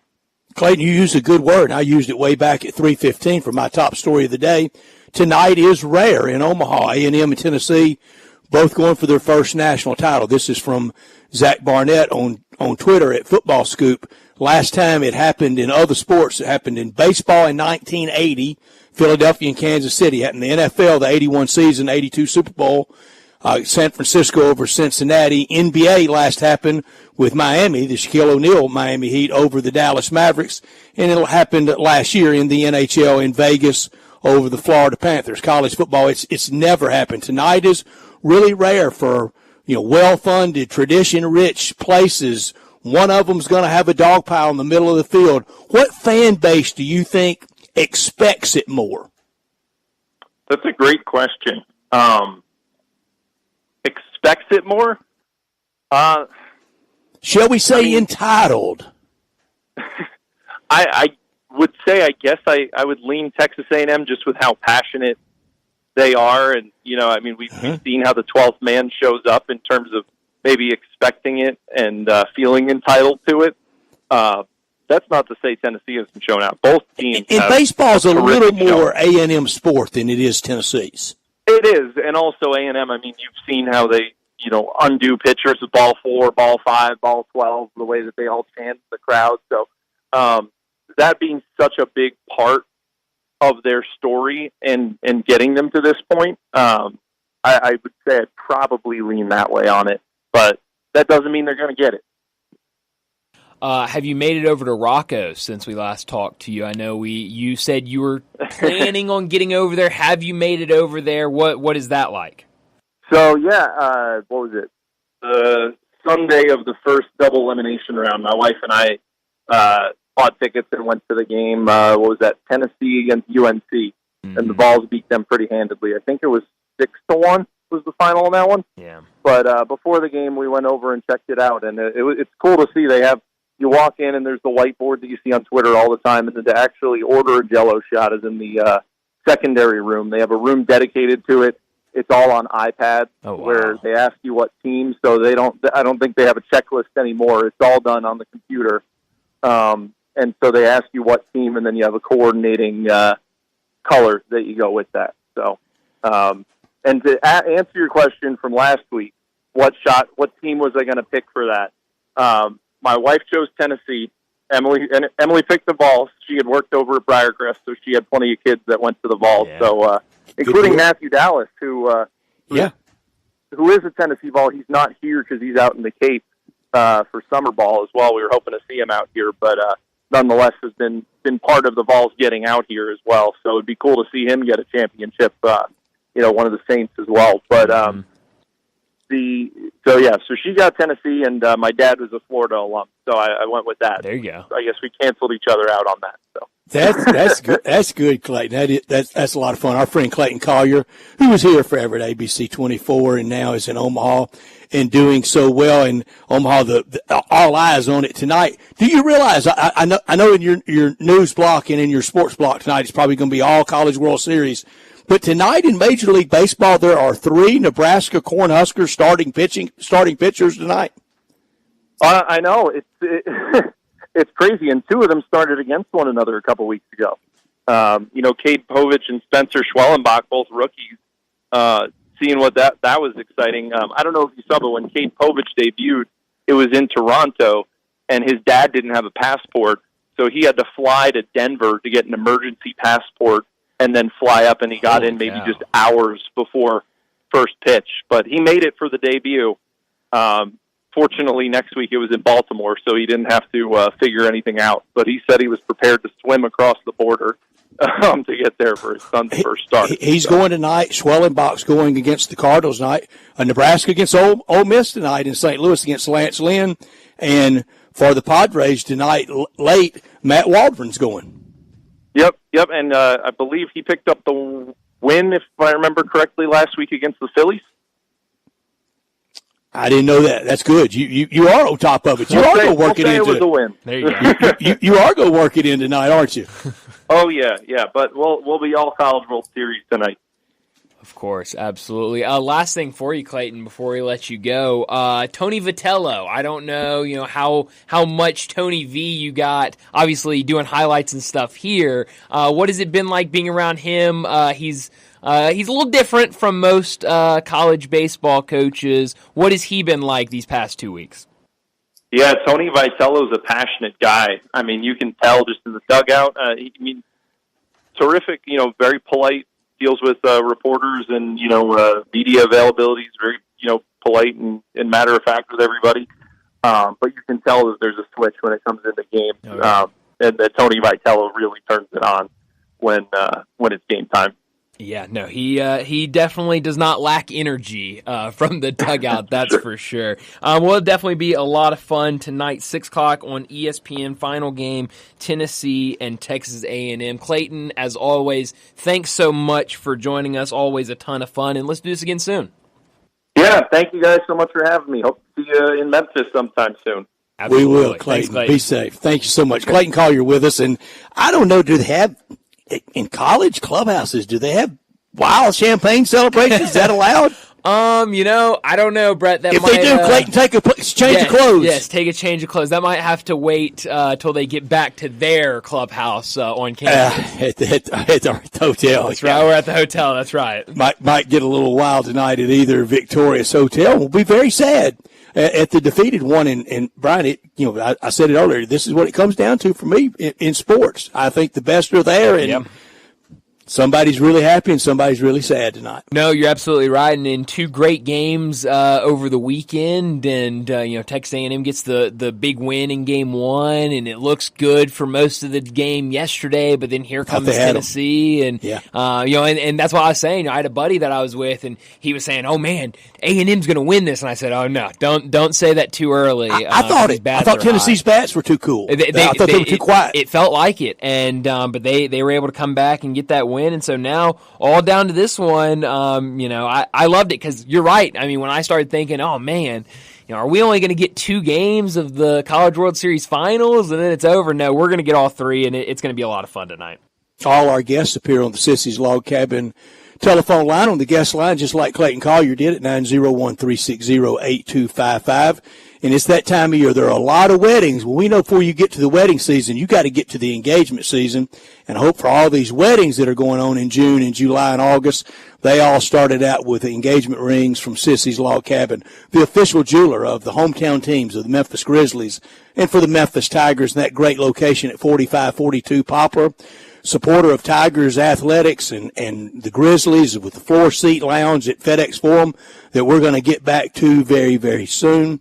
And when we get into SEC college football season, we'll look back at the weekend in the SEC every Monday at 4:30, brought to you by Sissy's Log Cabin. 9,000 square foot in Laurelwood at Poplar and Perkins with expanded lines for Rolex, Cartier, diamonds, and more. They have the Mid-South's largest selection of one-of-a-kind jewelry, engagement rings, wedding bands, necklaces, earrings, anniversary gifts. For all the wedding party, for all the gifts, you can start there at Sissy's Log Cabin for groomsmen and for bridesmaids as well. Since 1970, with all the great locations across the Mid-South, Sissy's offers a selection of diamonds and estate jewelry and fine gifts. Unsurpassed value, exceptional service, expansive selection, and an extraordinary experience, because life's too short for ordinary jewelry. Well, we need to get to a quick break. When we come back, it'll be time for Big Number of the Day. We are real sports talk. Sports 56 WHBQ. Available on your radio dial at 560 AM and 98.5 FM, as well as around the world online at sports56whbq.com. Take us with you everywhere by downloading the Sports 56 app. And at home, just say, Alexa, play Sports 56. Wherever you are, stay tuned in to real sports talk. Sports 56 and 98.5 FM. Looking for sports in all the wrong places? Try the Owner's Box Sports Bar and Grill in Lakeland Town Square. Fun, friendly, exciting, and comfortable with wall-to-wall TVs for all your favorite games, 24 taps for all your favorite beers, including NA and local craft beers, and an in-front-of-the-wall full bar for all your other favorite beverages, including a full wine list. And in an upscale menu, patio seating, daily specials, and events, and you found all your sports in the one right place. The Owner's Box Sports Bar and Grill in Lakeland Town Square, Highway 70. If you own a business, you know Luttrell Belting keeps you moving. Luttrell has cost-effective belts, conveyor components, and 24/7 on-site service to keep you operating smoothly. Text are just a phone call away at 800-441-8946 or online at LuttrellBelting.com. Luttrell's Memphis plant stocks belting in nearly every size and finish, and if they don't have it, they'll make it. From ordering to selection, fabrication, and installation, your Luttrell sales rep is there for you. Luttrell Belting keeps you moving.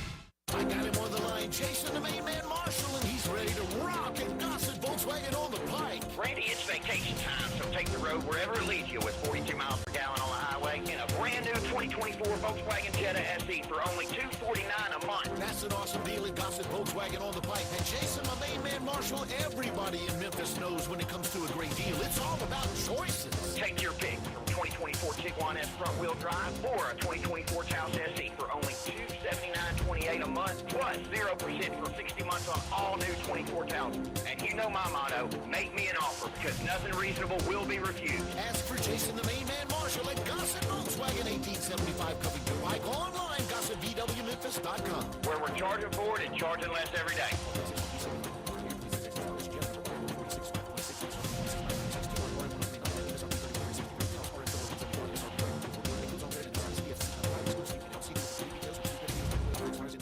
Hi, this is Troy Fiveash, owner of Fiveash Roofing. In these uncertain economic times, there are so many things as a contractor and a business owner that I cannot control. The rising cost of materials, not to mention fuel and transportation costs. In the last 2 years, shingle prices have almost doubled, and commercial materials have doubled. And I don't have to tell you what fuel costs these days. But you know what I can control? How much markup I put on a project. I have always prided myself in knowing I never gouge a customer. But in an effort to ensure my crews have work and my customers are being treated fairly, I have lowered my profit margin, hoping to give you a price you can live with and keeping my crews busy. So if you need a roof or gutters, please give us a call.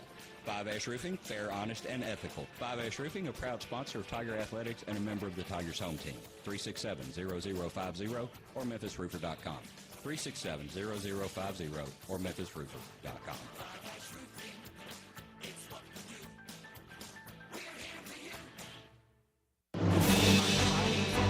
To shop at Genesis Diamonds. Lowest interest rates on the card, 0 interest for 5 years with nothing down. The time is right now. Have a direct Sunday to do this. How about a $6,000 GIA certified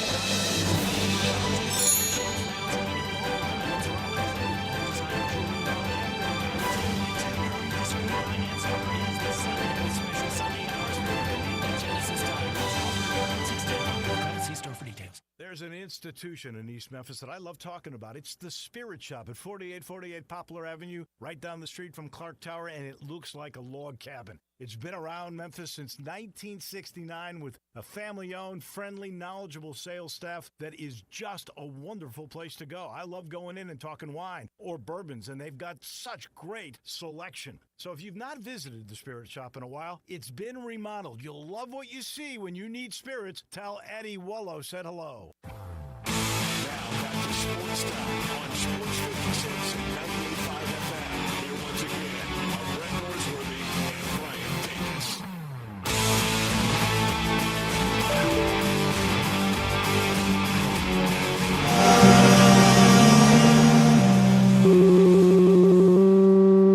Big Daddy. Hello, Big Brand. It's a guy, he wants to be big, then he gets big, he doesn't want to be big anymore, then he gets small, but the suit's too big. Big Daddy. The big boy. You're a big guy. I think she's trying to pull a fast one on Big Daddy. The big number of the day. All right, Brett, my big number today is the number 4. It is a baseball-related big number. With Major League Baseball All-Star voting surging on, fan voting has not always pinpointed the best player in the league. 4 times an MVP was snubbed from the All-Star game. Most recently, Bryce Harper in 2021, Jimmy Rollins in 2007, Justin Morneau in 2006, and Chipper Jones in 1999. What happened again this year? I doubt it, but 2021 was not that far ago. It was not. My big number's from baseball as well, and it's 240. That's the league batting average. Oh, wow. 240 around baseball. That's the batting average. Houston, as a team, they lead baseball with a 262 batting average. The White Sox are in last at 219. There are 17 teams 239 or less. Wow. Around that average number. Yeah. Only 2 teams over 260. Wow. And Brian, I bring this up. I'm here, and I heard it over the weekend during the game. And I think the average number of hits in a starting batting lineup is 8 in a game this year. Interesting. I mean, that's just nothing. Yeah. Remember when getting rid of the shift was going to bring back all the offense? Oh, that's right. Yeah. That was what was going to do it. How asinine and the bigger was that? bases, Brett. You know, and the pizza boxes. That's right. Now the pizza boxes are more for safety for the middle infielders on the neighborhood play. Yeah. Because that was forever the laziest officiated call in all of sports. Oh, yeah. And then when we got to where we examined everything, well, nobody was even near the bag. No, never. So we had to do that, and also for the guys sliding in with the cooking mitts, we had to have bigger bases because we can't slide with our feet anymore. That's right. Which you literally have switchblades on the bottom of your feet. If you go in hard with those, that baseman will get out of the way. Yeah.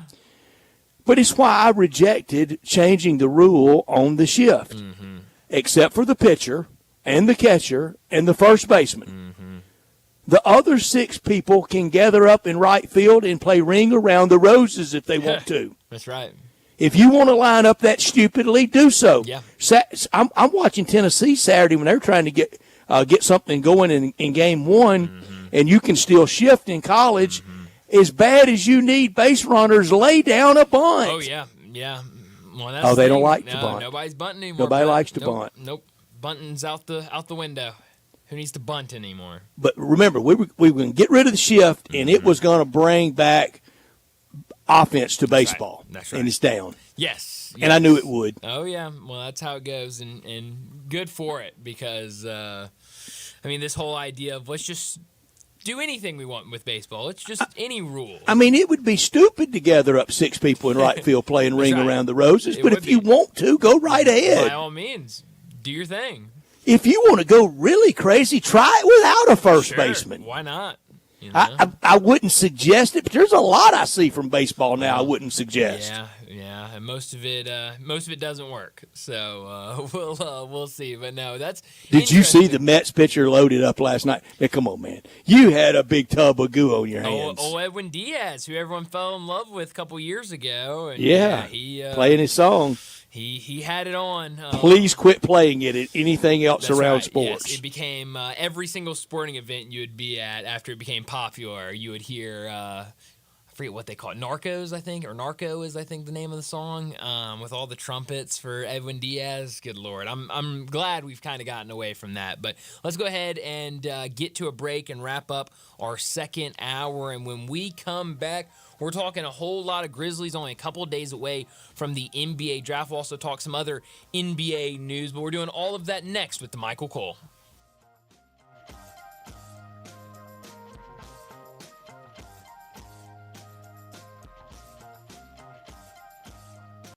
This 4th of July, celebrate freedom with your favorite barbecue store, Memphis Barbecue Supply.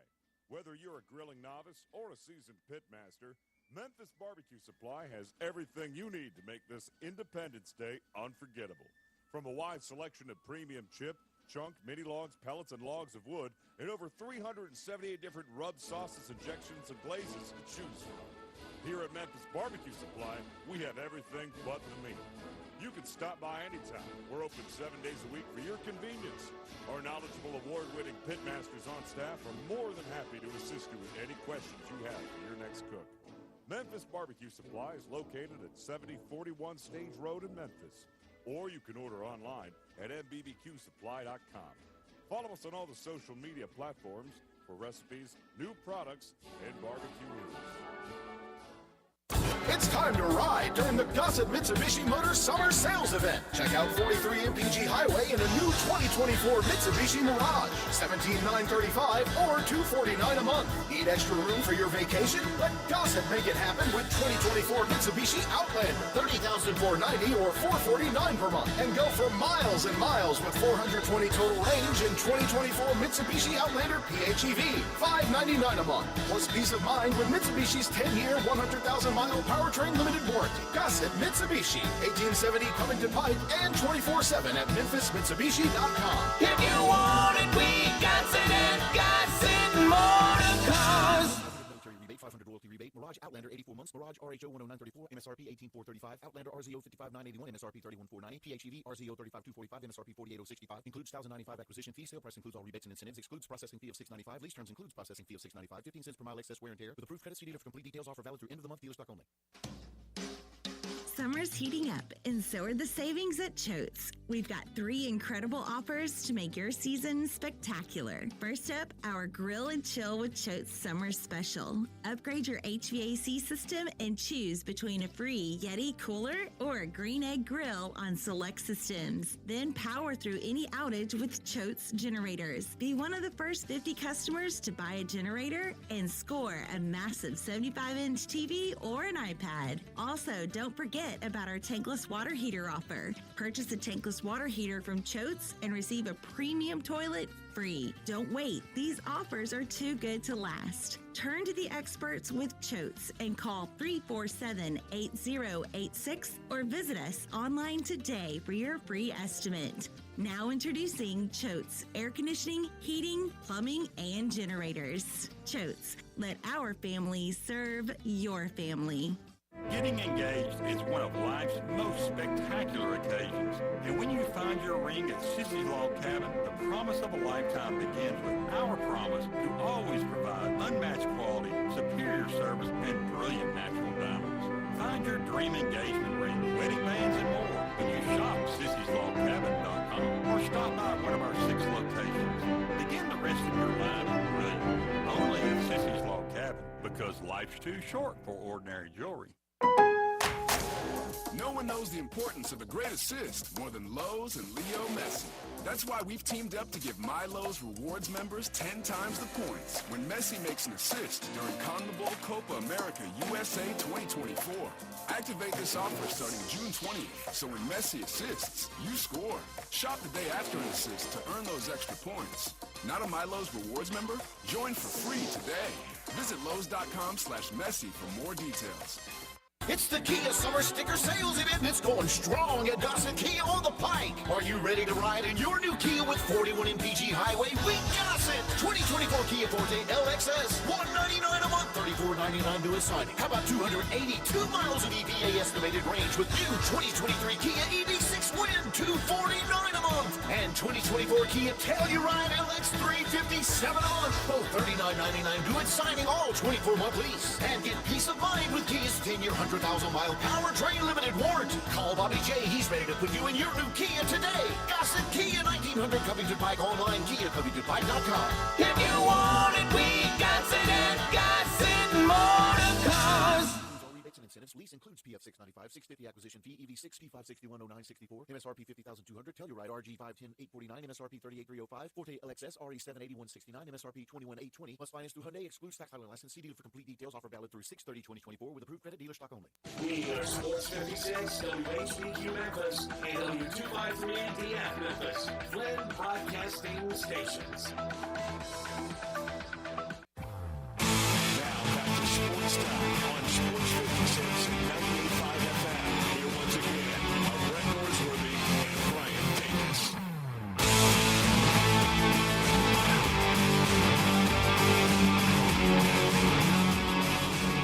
Welcome back into Sports Time. Brian Brett with you, and joining us now on our Sissy's Log Cabin guest line, DeMichael Cole joins us from the Commercial Appeal, the Grizzlies beat writer. And DeMichael, thanks so much for joining us. It's officially draft week. Only a couple more days until we know who the Grizzlies take in the first round. And as it goes, a lot of rumors all over the place of what the Grizzlies might do. But right now, 2 days away from the draft, what do you think's going to happen? Do they make that push and move up to 9? Do they fall back and I maybe loved take your somebody mock. later? Or do they stay at number 9? What do they do on Wednesday night, DeMichael? Oh, they're going to make the push for sure.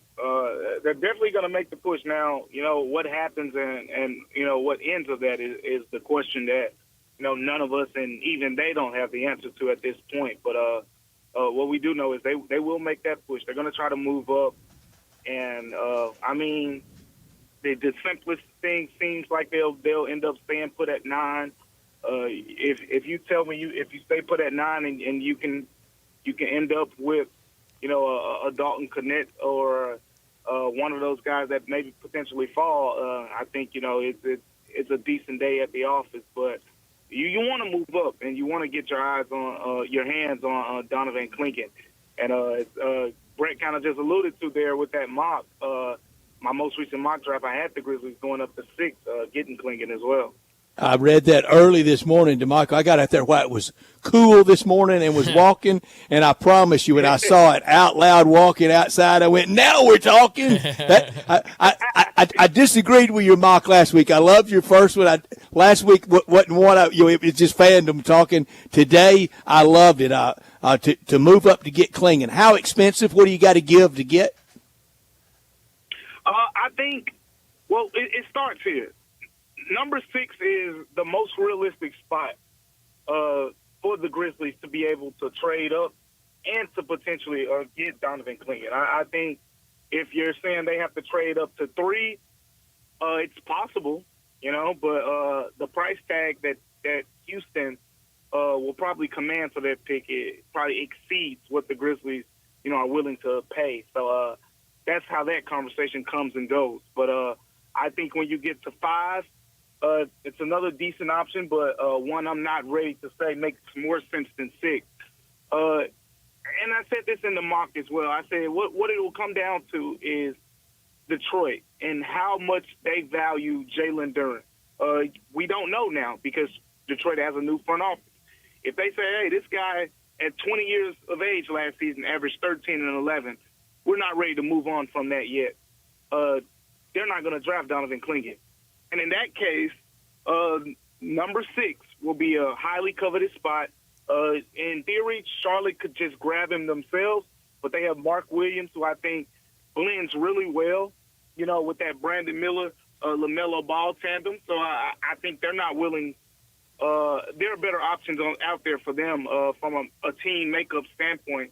and they can move back to 9. The Grizzlies jump up to 6. It would not cost too much. I think honestly, you could throw a future protected lottery first in there. I've seen some people say, "Oh, you throw a second round sweetener in there as well," but you wouldn't lose too many assets with the idea of gaining a center. I think that's probably your best play. But Clingan has to fall to that point in order for it to happen. I hear a guy you don't name, and Marcus Smart hadn't been mentioned. See that happening. I think more of the talk about Marcus Smart has been the conversations outside of the building where, of course, teams are going to be interested in him, but I don't think it's the Grizzlies shopping him. So you have them taking Donovan Clingan. Donovan Clingan, I think the entire fan base would be thrilled with that selection. I think Dalton Connect people would be happy with. What would be an outcome Wednesday night that the fan base would not be happy with? I mean, what would have Twitter up in arms after the draft? What selection would it take to make the Grizzlies fans upset? Oh, boy. Good evening. Welcome to the draft. I'm Commissioner Adam Silver.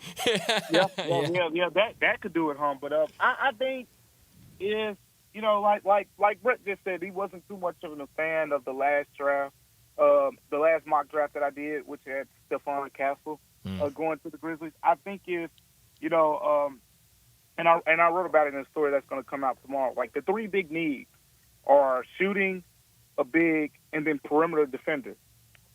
Perimeter defender is easily the least flashy of the 3 needs. So if they, target one of those guys who you can tell he's going to come in and early and be a nice perimeter defender, like a Stephon Castle, but the shooting numbers haven't translated that well. I think those are the types of guys that the fan base might question a little bit. Like if they trade back and get a Ryan Dunn, who's easily the best wing defender in the draft in terms of measurables and everything, but I don't think people in Memphis will be jumping, all over the building for either one of those type of guys.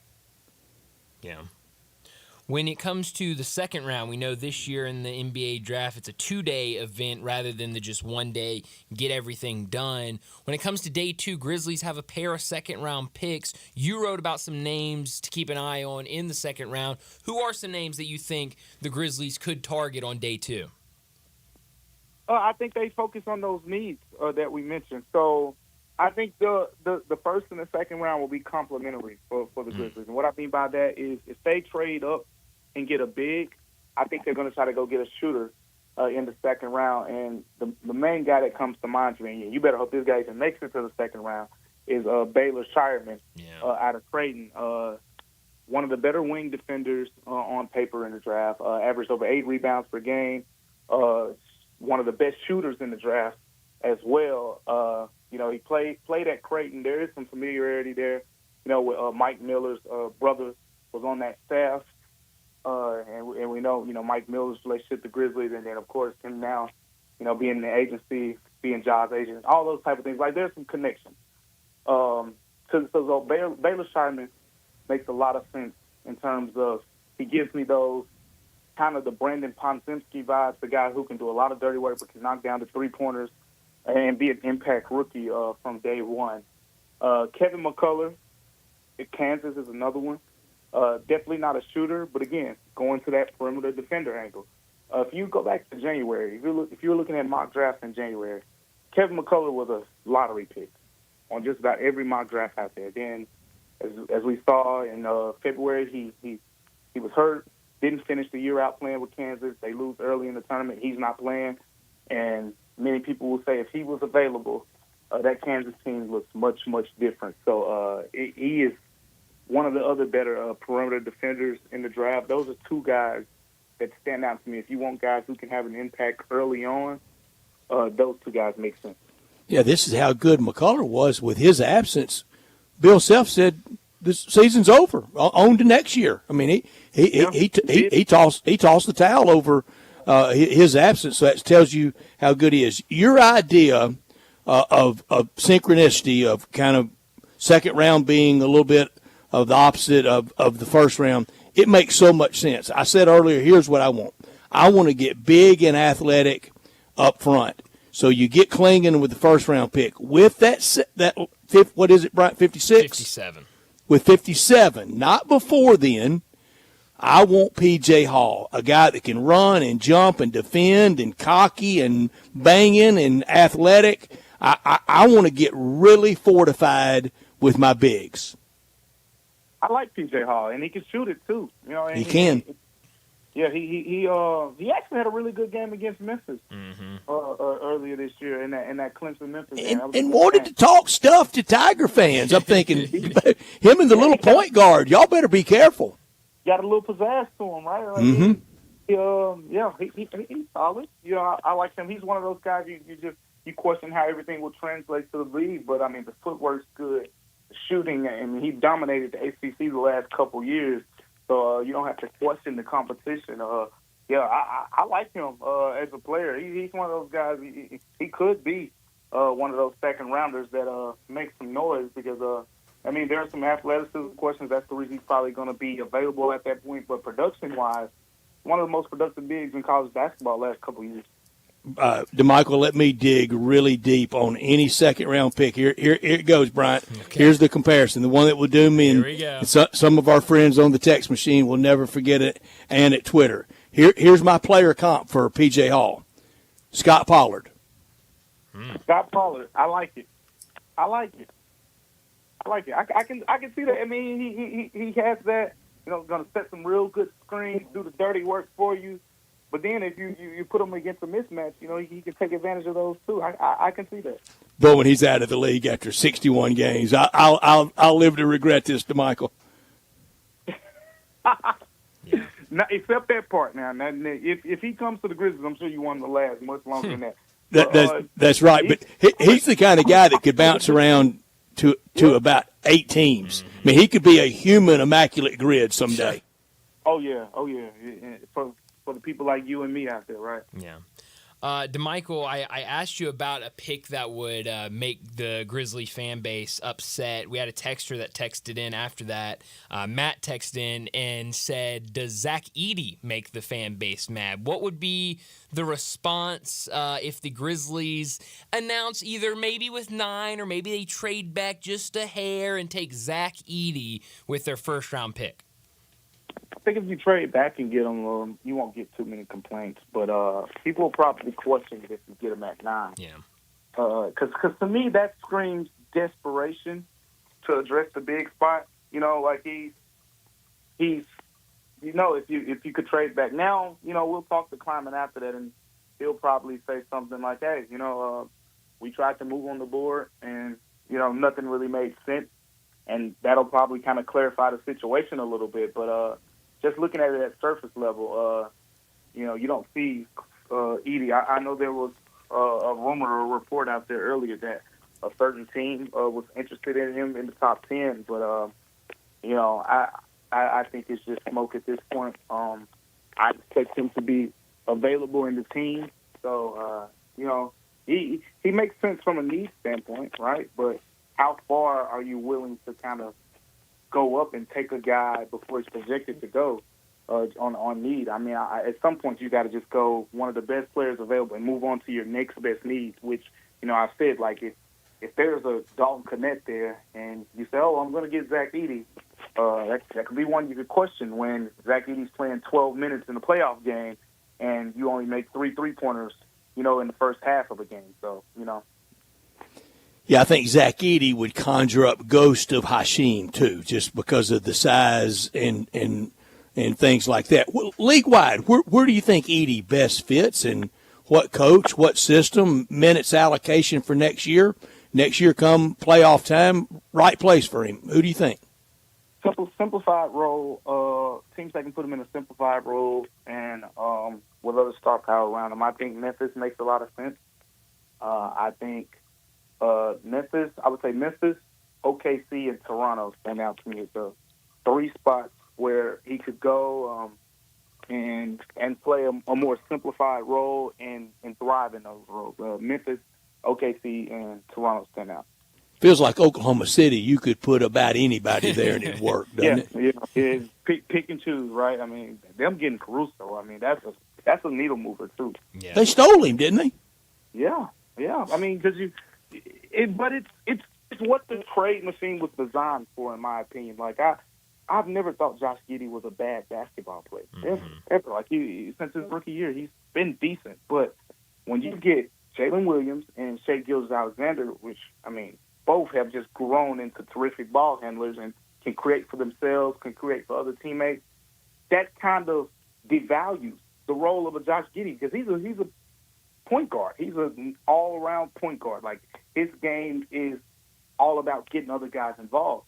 But on a team like OKC, yeah, we don't need you to have the ball. We got Shai Gilgeous-Alexander averaging 30 and 6 assists. We got Jalen Williams capable of doing that when Shai Gilgeous has an off night. So now you're asking him to spot up off of these guys, and it's not his role, but that's more of Caruso's game, and you get a better defender. But in Chicago, they get, a point guard that they kind of needed the playmaker since Lonzo went down. So, it's not an even trade by any means to me, but OKC getting Alex Caruso, it moves the needle. And, I mean, man, they got a real solid team over there now. Yeah.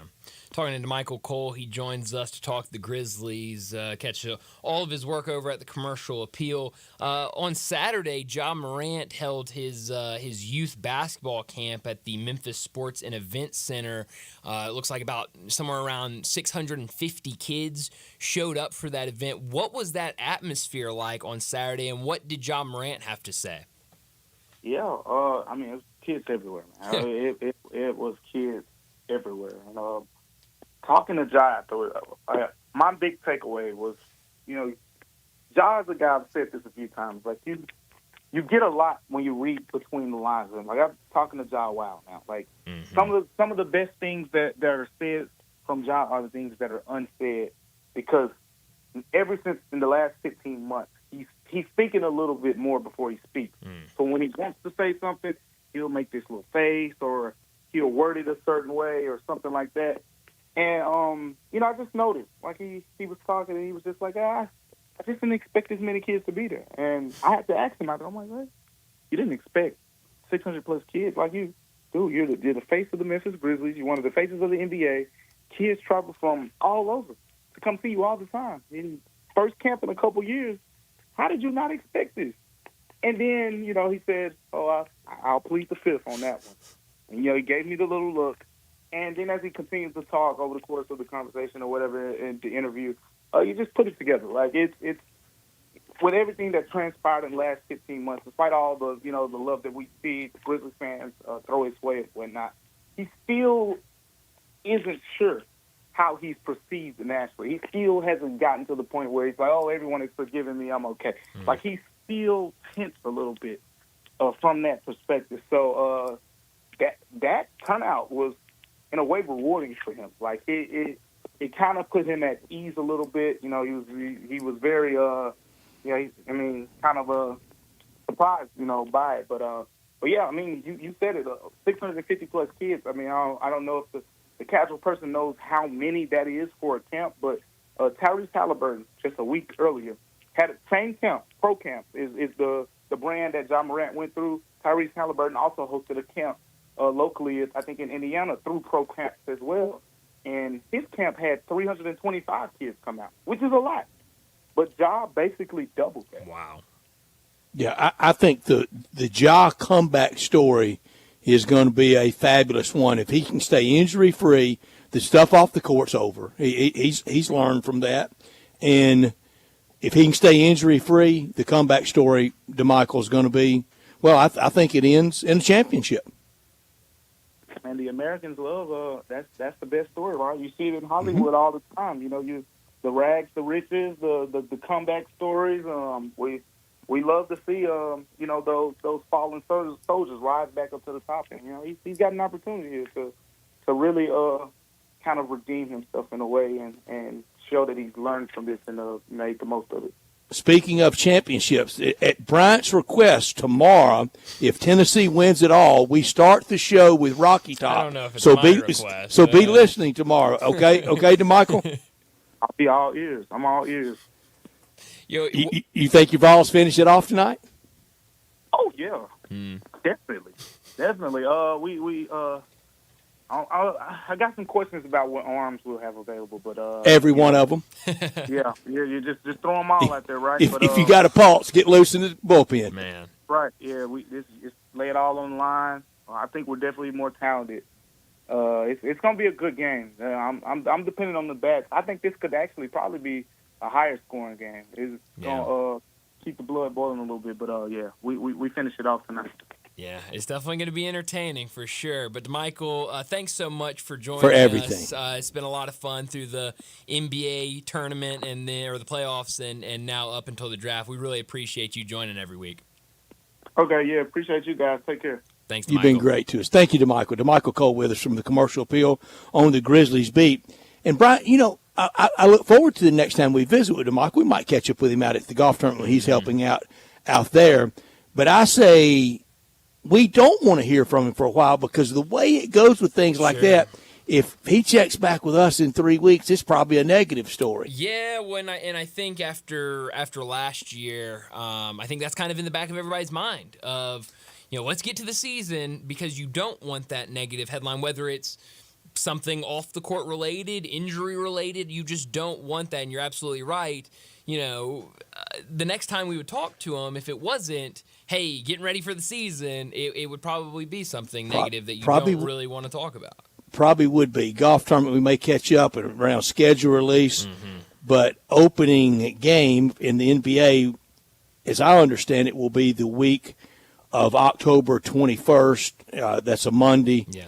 And the Grizzlies will probably play either Tuesday or Wednesday night, either home or on the road, opener, and whichever one they start at, then get back to the other one later that week. So probably next time we visit will be October 21st. Tennessee could be undefeated in football at that time, too, Bryant. It might be playing Rocky Top all the time, it won't might be a great time for DeMichael at that point. It sure could be, but it's been fun all year visiting with him. And this week's going to be fun. I think, as I said a bunch of times last week, very consequential week. I don't think holding at the 9. I think some type of movement. Yeah, no, I think you're right. It feels like with all of the rumors, I mean, you can go back these previous however many years, and there hasn't been rumors like this about the Grizzlies moving up. So it feels like they're going to be very aggressive. I know we've talked about that with Michael before, and he says, probably more of a cautious aggressiveness to it. But, I would not be surprised at all if we hear a trade and they move up. I think the fans want it, yes. And I think ownership and front office understands. Yeah. Probably got a pretty good team, but need to definitely add to it. Together, let's drive into summer, and let's start that drive at All-Star Chevrolet in Olive Branch, where all the new Silverados are. Some mark 12% off invoice. It's one sweet buyer's market right now, with financing as low as 1.9, no payments for 90 days on new Trailblazers, Silverados, Equinox, and much, much more on the lot at All-Star. First exit into Mississippi. You take Kraft Goodman Road on Highway 78 and you're there, and nothing beats family trips and a new Tahoe and an extra instant $500 bonus back for teachers, healthcare workers, first responders, college students, grads, military. No matter what pre-owned you're looking for, you can find it at All-Star Chevrolet in Olive Branch, where they're having the All-American pre-owned sale right now. They're still open right now. All the Jeeps, all the Ram trucks, even a Ram ProMaster cargo van, and 4Runners, all in Olive Branch, where you can test drive every one of those vehicles. Bring All-Star any vehicle you want to sell, and you can get a check today or tomorrow or all this week. Everyone at All-Star Chevy in Olive Branch want to wish a very happy and safe 4th of July as we celebrate our country's Independence Day. Don't miss All-Star Chevy's All-American sale in Olive Branch. You can go to allstarautogroup.com for more. Well, let's get to a break, and when we come back, we'll talk about what's trending. Add a little fun to your lunch break. Join Johnny Radio for Sports 56 Happy Hour from 11 to 1 every weekday on Sports 56 and 98.5 FM. This Sports 56 traffic report is brought to you by Luttrell Building. They keep you moving. Wash your house, wash your office building? Impossible! Not if you call Wilson's Pro Wash. Your house, fence, driveway, warehouse, store, hotel, even cars and trucks can all be squeaky clean and beautiful after pressure washing by Wilson's Pro Wash. Wilson's specializes in cleaning all hard surfaces: concrete, stone, brick, and mortar, even wood and vinyl signing. Then Wilson's can seal their surfaces so they stay looking brand new. Call Wilson's Pro Wash, 91524-6799, or online at wilsonsprowash.com. To shop at Genesis Times. Lowest interest rates on the planet. Zero interest for 5 years with nothing down. Time is running out. You have until this Sunday to do this. How about a $6,000 GIA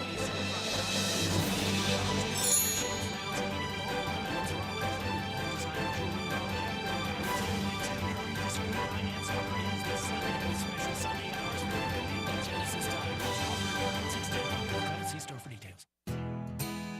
Nestled in the heart of East Memphis, located corner of Park and Cherry, is a beautiful residential neighborhood. I'm here at Town Village Audubon Park interviewing a new resident, Carolyn. Share with us why you chose Town Village. Well, if your parents or special friends need to make that big move, let me share with you my experience. It was tough for me to leave home, but then I discovered Town Village. I would like to highly recommend Town Village to you and your loved ones. After looking at all the amenities and meeting all the people and staff, I was hooked.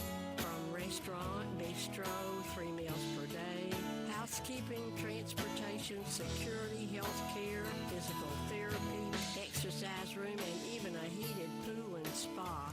Come see us and make your new home at Town Village. Visit us and call Daniel at Town Village Audubon Park at 901-374-7342. There's no place like home, Town Village. It's the Kia Summer Sticker Sales Event, and it's going strong at Gossett Kia on the Pike. Are you ready to ride in your new Kia with 41 MPG Highway? We Gossett! 2024 Kia Forte LXS, $199 a month, $34.99 to a signing. How about 282 miles of EPA estimated range with new 2023 Kia EV6 Win, $249 a month. And 2024 Kia Telluride LX 357 a month, both $39.99 to its signing, all 24-month lease. And get peace of mind with Kia's 10-year 100,000-mile powertrain limited warranty. Call Bobby J. He's ready to put you in your new Kia today. Gossett Kia, 1900 Covington Pike, online, KiaCovingtonPike.com. If you want it, we got it at Gossett Motor Cars. Rebates and incentives. Lease includes PF 695, 650 acquisition fee, EV6 P561 0964, MSRP 50,200, Telluride RG 510 849, MSRP 38305, Forte LXS RE 780 169, MSRP 21820. Plus finance through Hyundai. Excludes tax title and license. See dealer for complete details. Offer valid through 6/30/2024 with approved credit, dealer stock only. At Jason's Deli, when you're dining in or picking up curbside, you can expect wholesome food and no surprises. Just delicious sandwiches, crisp salads, and quick quality meals made with the freshest ingredients and no artificial trans fats, MSG, high fructose corn syrup, or artificial colors and dyes. Around here, a lot of thought goes into what we put into our food and what we take out of it. Because you're not just taking a bite, you're getting a taste of who we are. New items are constantly being created to expand our menu for all tastes and special diets with vegan and gluten-free options available. Convenience and on-time delivery you can count on. It's just a click away at jasonsdeli.com. So whether you need to feed 5 people or 5,000, the team at Jason's Deli, they have the credentials and the commitment to keep you satisfied. Freshness is nearby. At Jason's Deli, with locations at Ridgeway in the Parkway Center, Poplar Highland, Germantown Road in Cordova, and on Goodman Road in Olive Branch. Jason's Deli. It's wholesome food and no surprises. Admit it. When you start thinking about tastes of Memphis, you think treats, sweets. You think Dinstall's. For 122 years now. What is that, 5 generations? When people wanted something to bring to a party that will just make everybody happy, they bring out Dinstall's. 122 years of cashew crunch, of heavenly hash, of turtlettes, of their award-winning fudge. That's worldwide. It's known that well. Then there's the milk chocolate. It all starts there. There's the double-dip peanuts. And then every fall, those famous chocolate-covered strawberries with that fondant. And they won't tell you what's in the fondant, but it makes it oh so special. And easy to get to. 5 locations. There's where they make the candies in Pleasant View. There's Germantown. There's Collierville. There's even one downtown and in my neck of the woods in Laurelwood. You know what? 122 years made in Memphis and enjoyed by the whole world. Dinstall's. This Sports 56 traffic report is brought to you by Luttrell Belting. They keep you moving. Sports 56 traffic. Good afternoon. MPD on the scene of a couple of accidents. Still pretty crowded over here with a lot of volume on 240 East, trying to get past Poplar up to Walnut Grove. That traffic's cranking up even more now on 385, going outbound Bill Morris Parkway, headed on out towards Collierville. Hey, Weimer's Jewelry right here in Memphis specializes in bridal ring purchases, and they have since 1984. These are your guys. Go by and see them at Weimer's Jewelry. I'm Commander Chuck with your on-time traffic.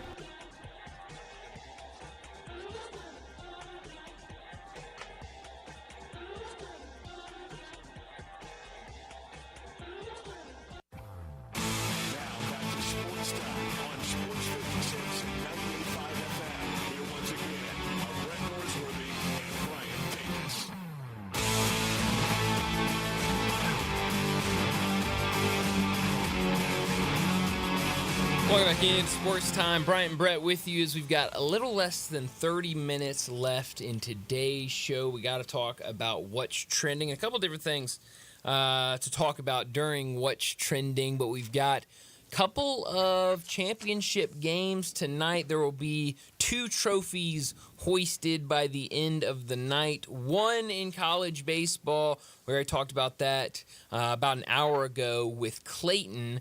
But also Game 7 tonight in the Stanley Cup Finals. The Edmonton Oilers versus Brett's Panthers. It goes down. No, I jumped the fence. Oh. I'm for Canada now. So Brett's Oilers. Oh, yeah. Versus the Florida Panthers. Now, I picked Florida, though, right. so if Edmonton wins, you walk off clean with the hockey picks. Who would have thought? You're a hockey expert. I mean, I don't know if this pick solidifies me being if it does come true, if that solidifies me as being a hockey expert because of how it came down 3-0 and now Game 7 tonight. I never thought we would be here. Me giving a hockey breakdown is almost as funny as this morning on First Take, Shannon Sharp giving a hockey breakdown. Really? I missed that. He laughed at himself. Well, I mean, it was almost like, what am I doing here? Well, that's hilarious. Yeah, hockey breakdown. I'll be honest. I saw a tweet over the weekend. One of our friends, Brett, was very excited about the Stanley Cup, about Game 7 of the Stanley Cup Finals, and I was very excited to see. Here's the tweet. I can't lie. I'm excited for Game 7 of the Stanley Cup. Let's do this, Edmonton. From our friend John Varlas. Yes, John Varlas, noted hockey expert and hockey fan. I wonder what number it'll do tonight. I have no idea what the hockey numbers have been.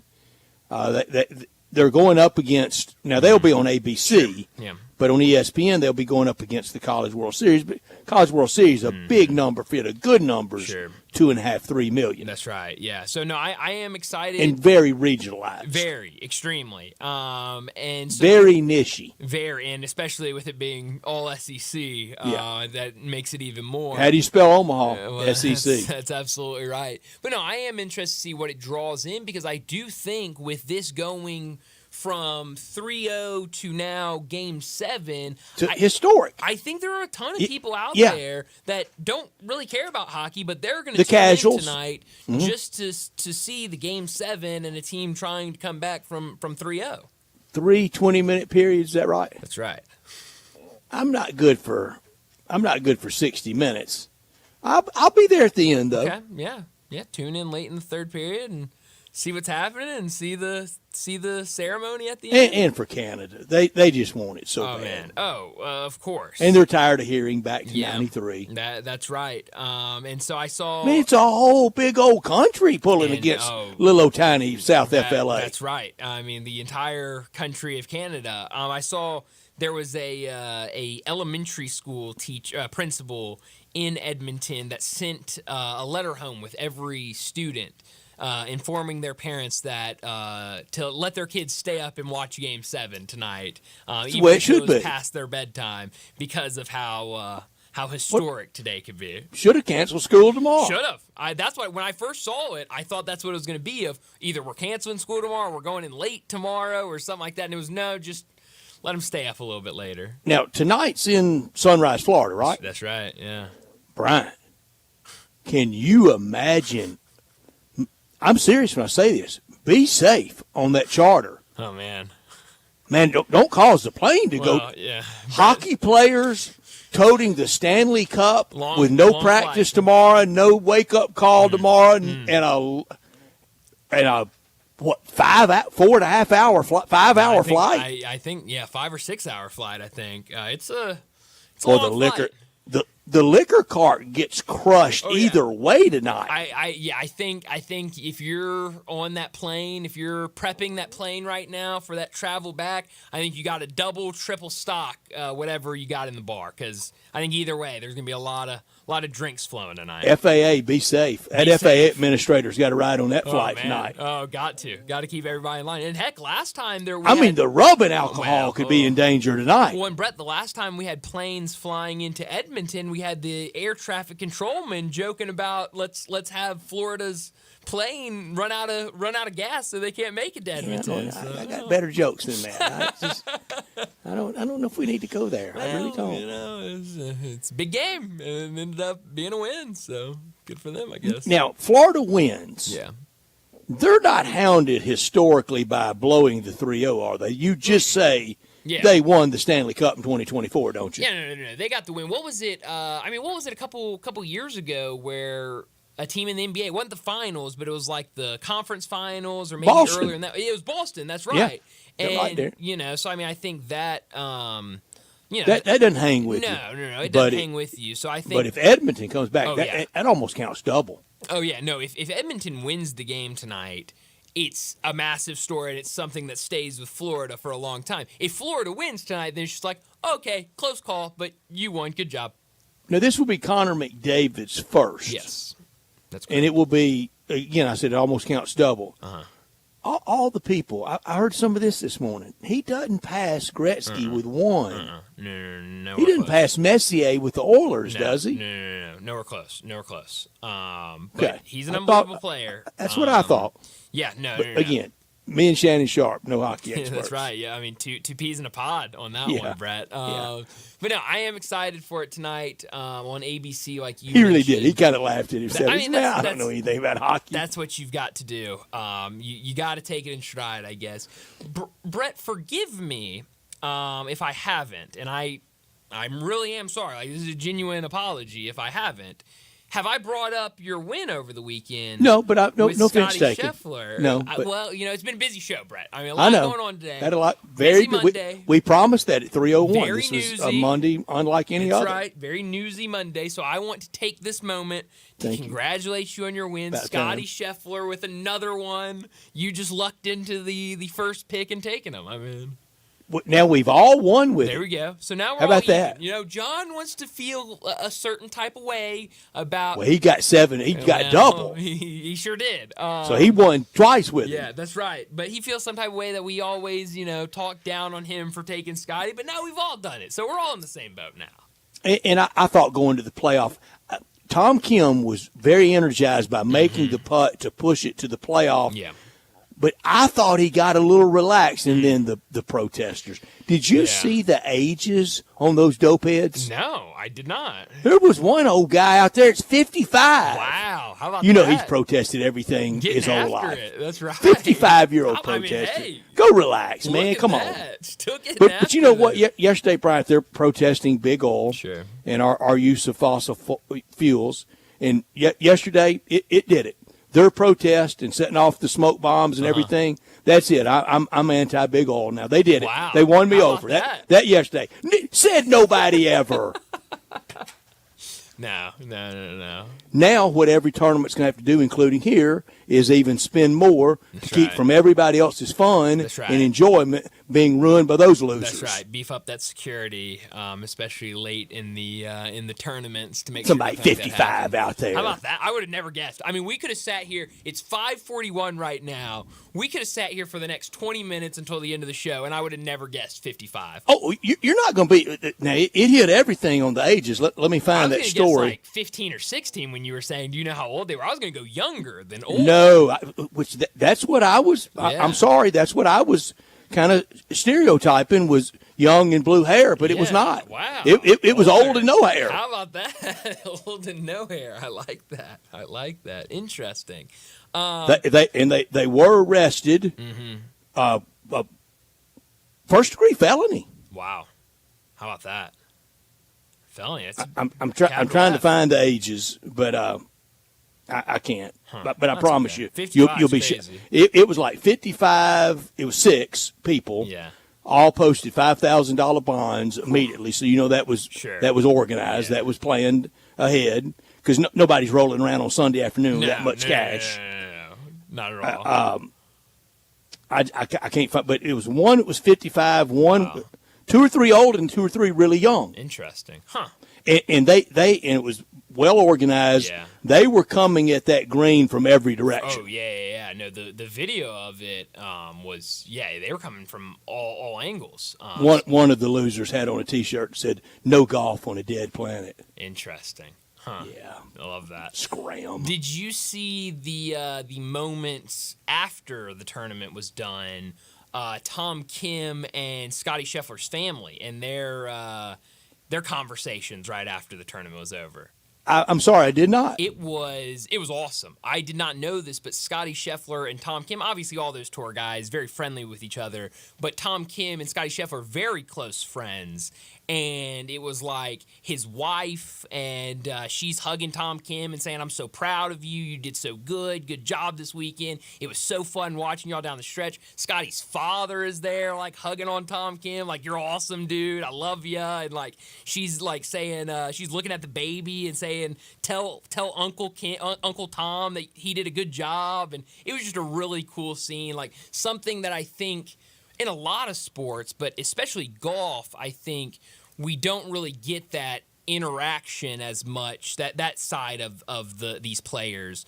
And so seeing that after it, these guys and their families interacting with each other was really cool to watch. I think it was on social media. Somebody posted, maybe PGA Tour, Twitter or something posted it. And I saw Tom that. Kim was going to win big. Oh, Tom Kim's awesome. I will bet you he's the first player taken this week.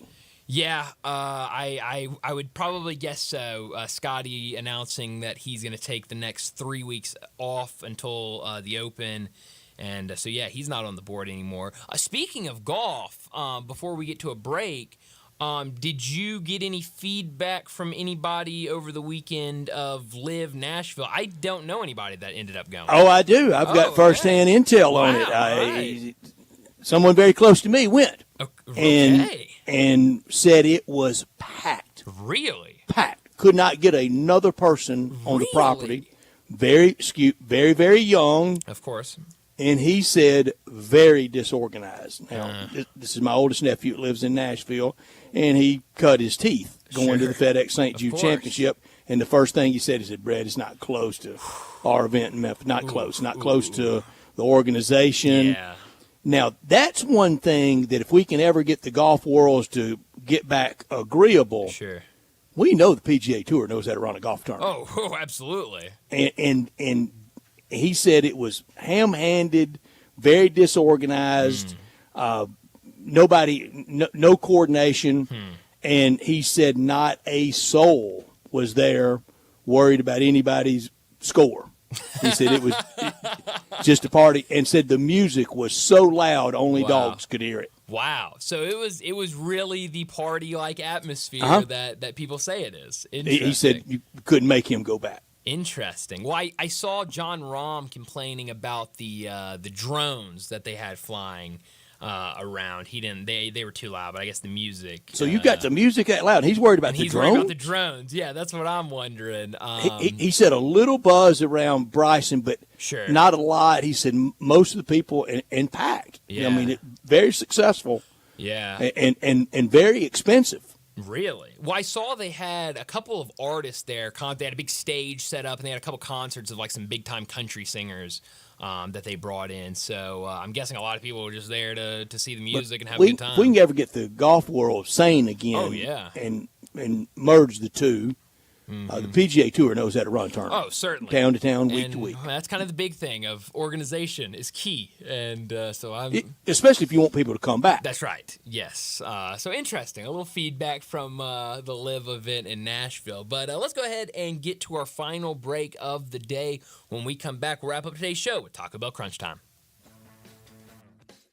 Join the voice of the Tigers, Dave Woloshin, for Wolo and Friends. Weekday mornings from 10 to 11, here on Sports 56 and 98.5 FM. For retro cruiser styling packed with modern innovations, riders of all skill levels choose a Honda Rebel. Incredible motorcycles with a stripped-down style and a full package of features. Both the 300 and the 500 offer compact power inside a lightweight frame. Combined with a low slim seat, the Rebel is easy to start on. And with new colors for this year, they are impossible to ignore. Go to DeSoto Honda to check out the 2023 Honda Rebels. Cruisers with timeless style and performance to enjoy every second. Use the street as a racetrack with a long with your This 4th of July, celebrate freedom with your favorite barbecue store, Memphis Barbecue Supply. Whether you're a grilling novice or a seasoned pit master, Memphis Barbecue Supply has everything you need to make this Independence Day unforgettable. From a wide selection of premium chip, chunk, mini logs, pellets, and logs of wood, and over 378 different rubs, sauces, injections, and glazes to choose from. Here at Memphis Barbecue Supply, we have everything but the meat. You can stop by anytime. We're open 7 days a week for your convenience. Our knowledgeable award-winning pitmasters on staff are more than happy to assist you with any questions you have for your next cook. Memphis Barbecue Supply is located at 7041 Stage Road in Memphis. Or you can order online at mbbqsupply.com. Follow us on all the social media platforms for recipes, new products, and barbecue news. Summertime's finally here, and that means it's time to party. Lucky for you, Family Leisure is having a summertime to party sale. Now, what's all included in this party sale? Practically everything. 24-foot above ground pools for as little as $19.99. All ladders, filter systems, and even robotic cleaners are 20% off. Come in and look at all of the in-stock patio furniture Family Leisure has. Plus, it's up to 50% off. Play gyms for the kids, that's $1,000 off. Patio umbrellas, take 20% off. You can get a 4-person hot tub for just under $3,000. We know you're really going to just use it for yourself. Family Leisure has discounted pricing on all in-stock pool toys and floats while the supplies last, so you better get in quick. Plus, Family Leisure has special financing available. Just ask an associate for all the details. Summertime means party time, and Family Leisure is ready for any party. Family Leisure, Whitten Road at I-40, where family and fun all come together. Summer's heating up, and so are the savings at Choate's. We've got 3 incredible offers to make your season spectacular. First up, our Grill and Chill with Choate's Summer Special. Upgrade your HVAC system and choose between a free Yeti cooler or a Green Egg grill on select systems. Then power through any outage with Choate's generators. Be one of the first 50 customers to buy a generator and score a massive 75-inch TV or an iPad. Also, don't forget about our tankless water heater offer. Purchase a tankless water heater from Choate's and receive a premium toilet free. Don't wait. These offers are too good to last. Turn to the experts with Choate's and call 347-8086 or visit us online today for your free estimate. Now introducing Choate's air conditioning, heating, plumbing, and generators. Choate's, let our family serve your family. I've got him on the line, Ronnie Smith, and Ronnie, I hear it's the Make This the Summer event going on now at Classic Chrysler Dodge Jeep Ram Field. That's right, Randy. I've got 2024 Ram 1500 Chrysler Quad Cab 4-wheel drive, $649 a month. Man, that is awesome. What else you got, Ronnie? 2024 Jeep Gladiator Sport 4-wheel drive, $659 a month. That's a hot deal on Gladiator Sport. What else you got? Get super power in a 2023 Charger RT Skytrack, $698 a month. That's $8,600 off MSRP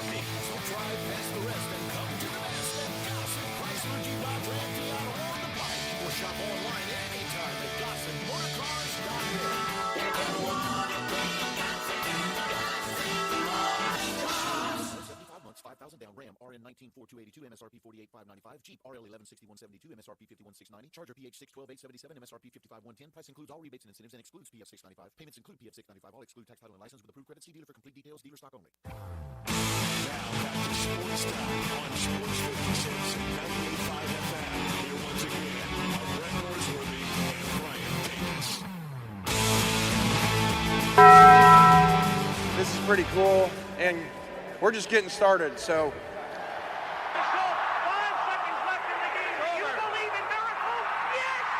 Go crazy, folks! Go crazy! This is for all the biggest crunch time. You are looking live. In your life have you seen anything like that? Goodbye! Hello, Haskins. It's obviously crunch time. Hammer, nail, coffin, this baby is over. The double steak grilled cheese burrito, so good. Double the steak with nacho cheese sauce, seasoned rice, red strips, sour cream, and the 3-cheese blend wrapped inside a warm flour tortilla, with even more 3-cheese blend grilled on the top. The double steak grilled cheese burrito, it hits the spot now at Taco Bell. And at Taco Bell, when they say they are feeding people's lives with unexpected good, they mean it. Bowl food you can't get anywhere else. Well, Brett, today I learned that the Cleveland Cavaliers have hired Kenny Atkinson as their next head coach, and it seems like a lot of people like this move for Cleveland, and a team that last year was a good team. They struggled with injuries, but they played well in the playoffs before ultimately being eliminated by the team that won it all. Kenny Atkinson, when you look at what he's done with some of these younger players that he's gotten in developing their shot, developing them as offensive players, he's done a great job doing it. And so I think a lot of people look in some of these younger pieces that the Cavs have. Maybe he could unlock some offensive potential for them, but that means another head coaching vacancy has been filled. A couple more still need to be filled. Kind of most notably, two left. Most notably, the one that just came open last week in the Detroit Pistons. So Kenny Atkinson, not a name that we really saw thrown out there a ton for the Cavs, but now it looks like he'll be the guy in Cleveland. We'll see how that works out for them. How different will he be than JB there? Probably not that much. I can't really think of anything. I don't see why they had to throw JB overboard. Yeah. Two jobs left open, Detroit and Washington. Yeah. That may really push my theory of these jobs don't go unoccupied. Not a long line for either. No, not a long line at all. It could get dicey for both. What I learned today, and we see it right now, the keepers of the cup, they have been on guard for a while now, but tonight someone will hoist and someone will drink out of it. An entire country, or even South Florida, one of the two places will be happy. Edmonton enters sports history tonight, and Connor McDavid, I think, becomes the third best Edmonton Oiler ever. No way he passes Gretzky and Messier with one. No, not at all. But I'm really excited for that one tonight. What I could have done without, it's got to be Edwin Diaz, his sticky fingers, and his 10-game suspension. Kind of crazy. I mean, we all remember when Edwin Diaz took the world by storm back in 2022 with his entrance music and just how dominant he was as a closer. He gets injured before the 2023 season participating in the World Baseball Classic. Comes back this year, and it's been really up and down. Last month, had a 8.68 ERA in 9.1 innings. Just really had nothing going for him. This month, through 4 starts, he 4 games, 1-0, 0 ERA. You tell me. Maybe this isn't the first time he's had something on his fingers. He was busted last night, and now 10-game suspension for him. I really could have done without everybody kind of heading to their corners over the weekend on the Twitter machine with Coach Penny Hardaway. The defenders, well, they have the legend of Penny Hardaway. The critics, they have a record. They have his record as head coach. That's the job he's in now. He's not playing anymore. And that job as a head coach, it just hadn't been much. It hadn't been nothing. It just hadn't been much. No, you're absolutely right. It hasn't been. Where are you beaming tonight? Omaha. It will be a dog pile for either the Texas Aggies, always the bridesmaid, or for Tennessee. Tony Vitello can enter into legendary UT status with a win. He'll enter into the names of Neyland, Summit, Fulmer, Manning, and Majors if he wins tonight. Yeah, well, beam me down to Sunrise, Florida. Game 7 tonight between the Edmonton Oilers and the Florida Panthers. Can the Oilers do something that hasn't been done in 82 years? Last time it was the Maple Leafs that came back from 3-0. Can the Oilers do it tonight? Also a 31-year drought for the Canadians on the line tonight. Braves and Cardinals at Busch That'll be Stadium. fun. It's a good night of Major League Baseball. I know that's kind of going to be in the background with two Cleveland and Baltimore. on the line. Yeah, some really good. Like I said, some really good matchups on the line. But that's all the time we have today. Enjoy your night. We'll talk to you again tomorrow afternoon.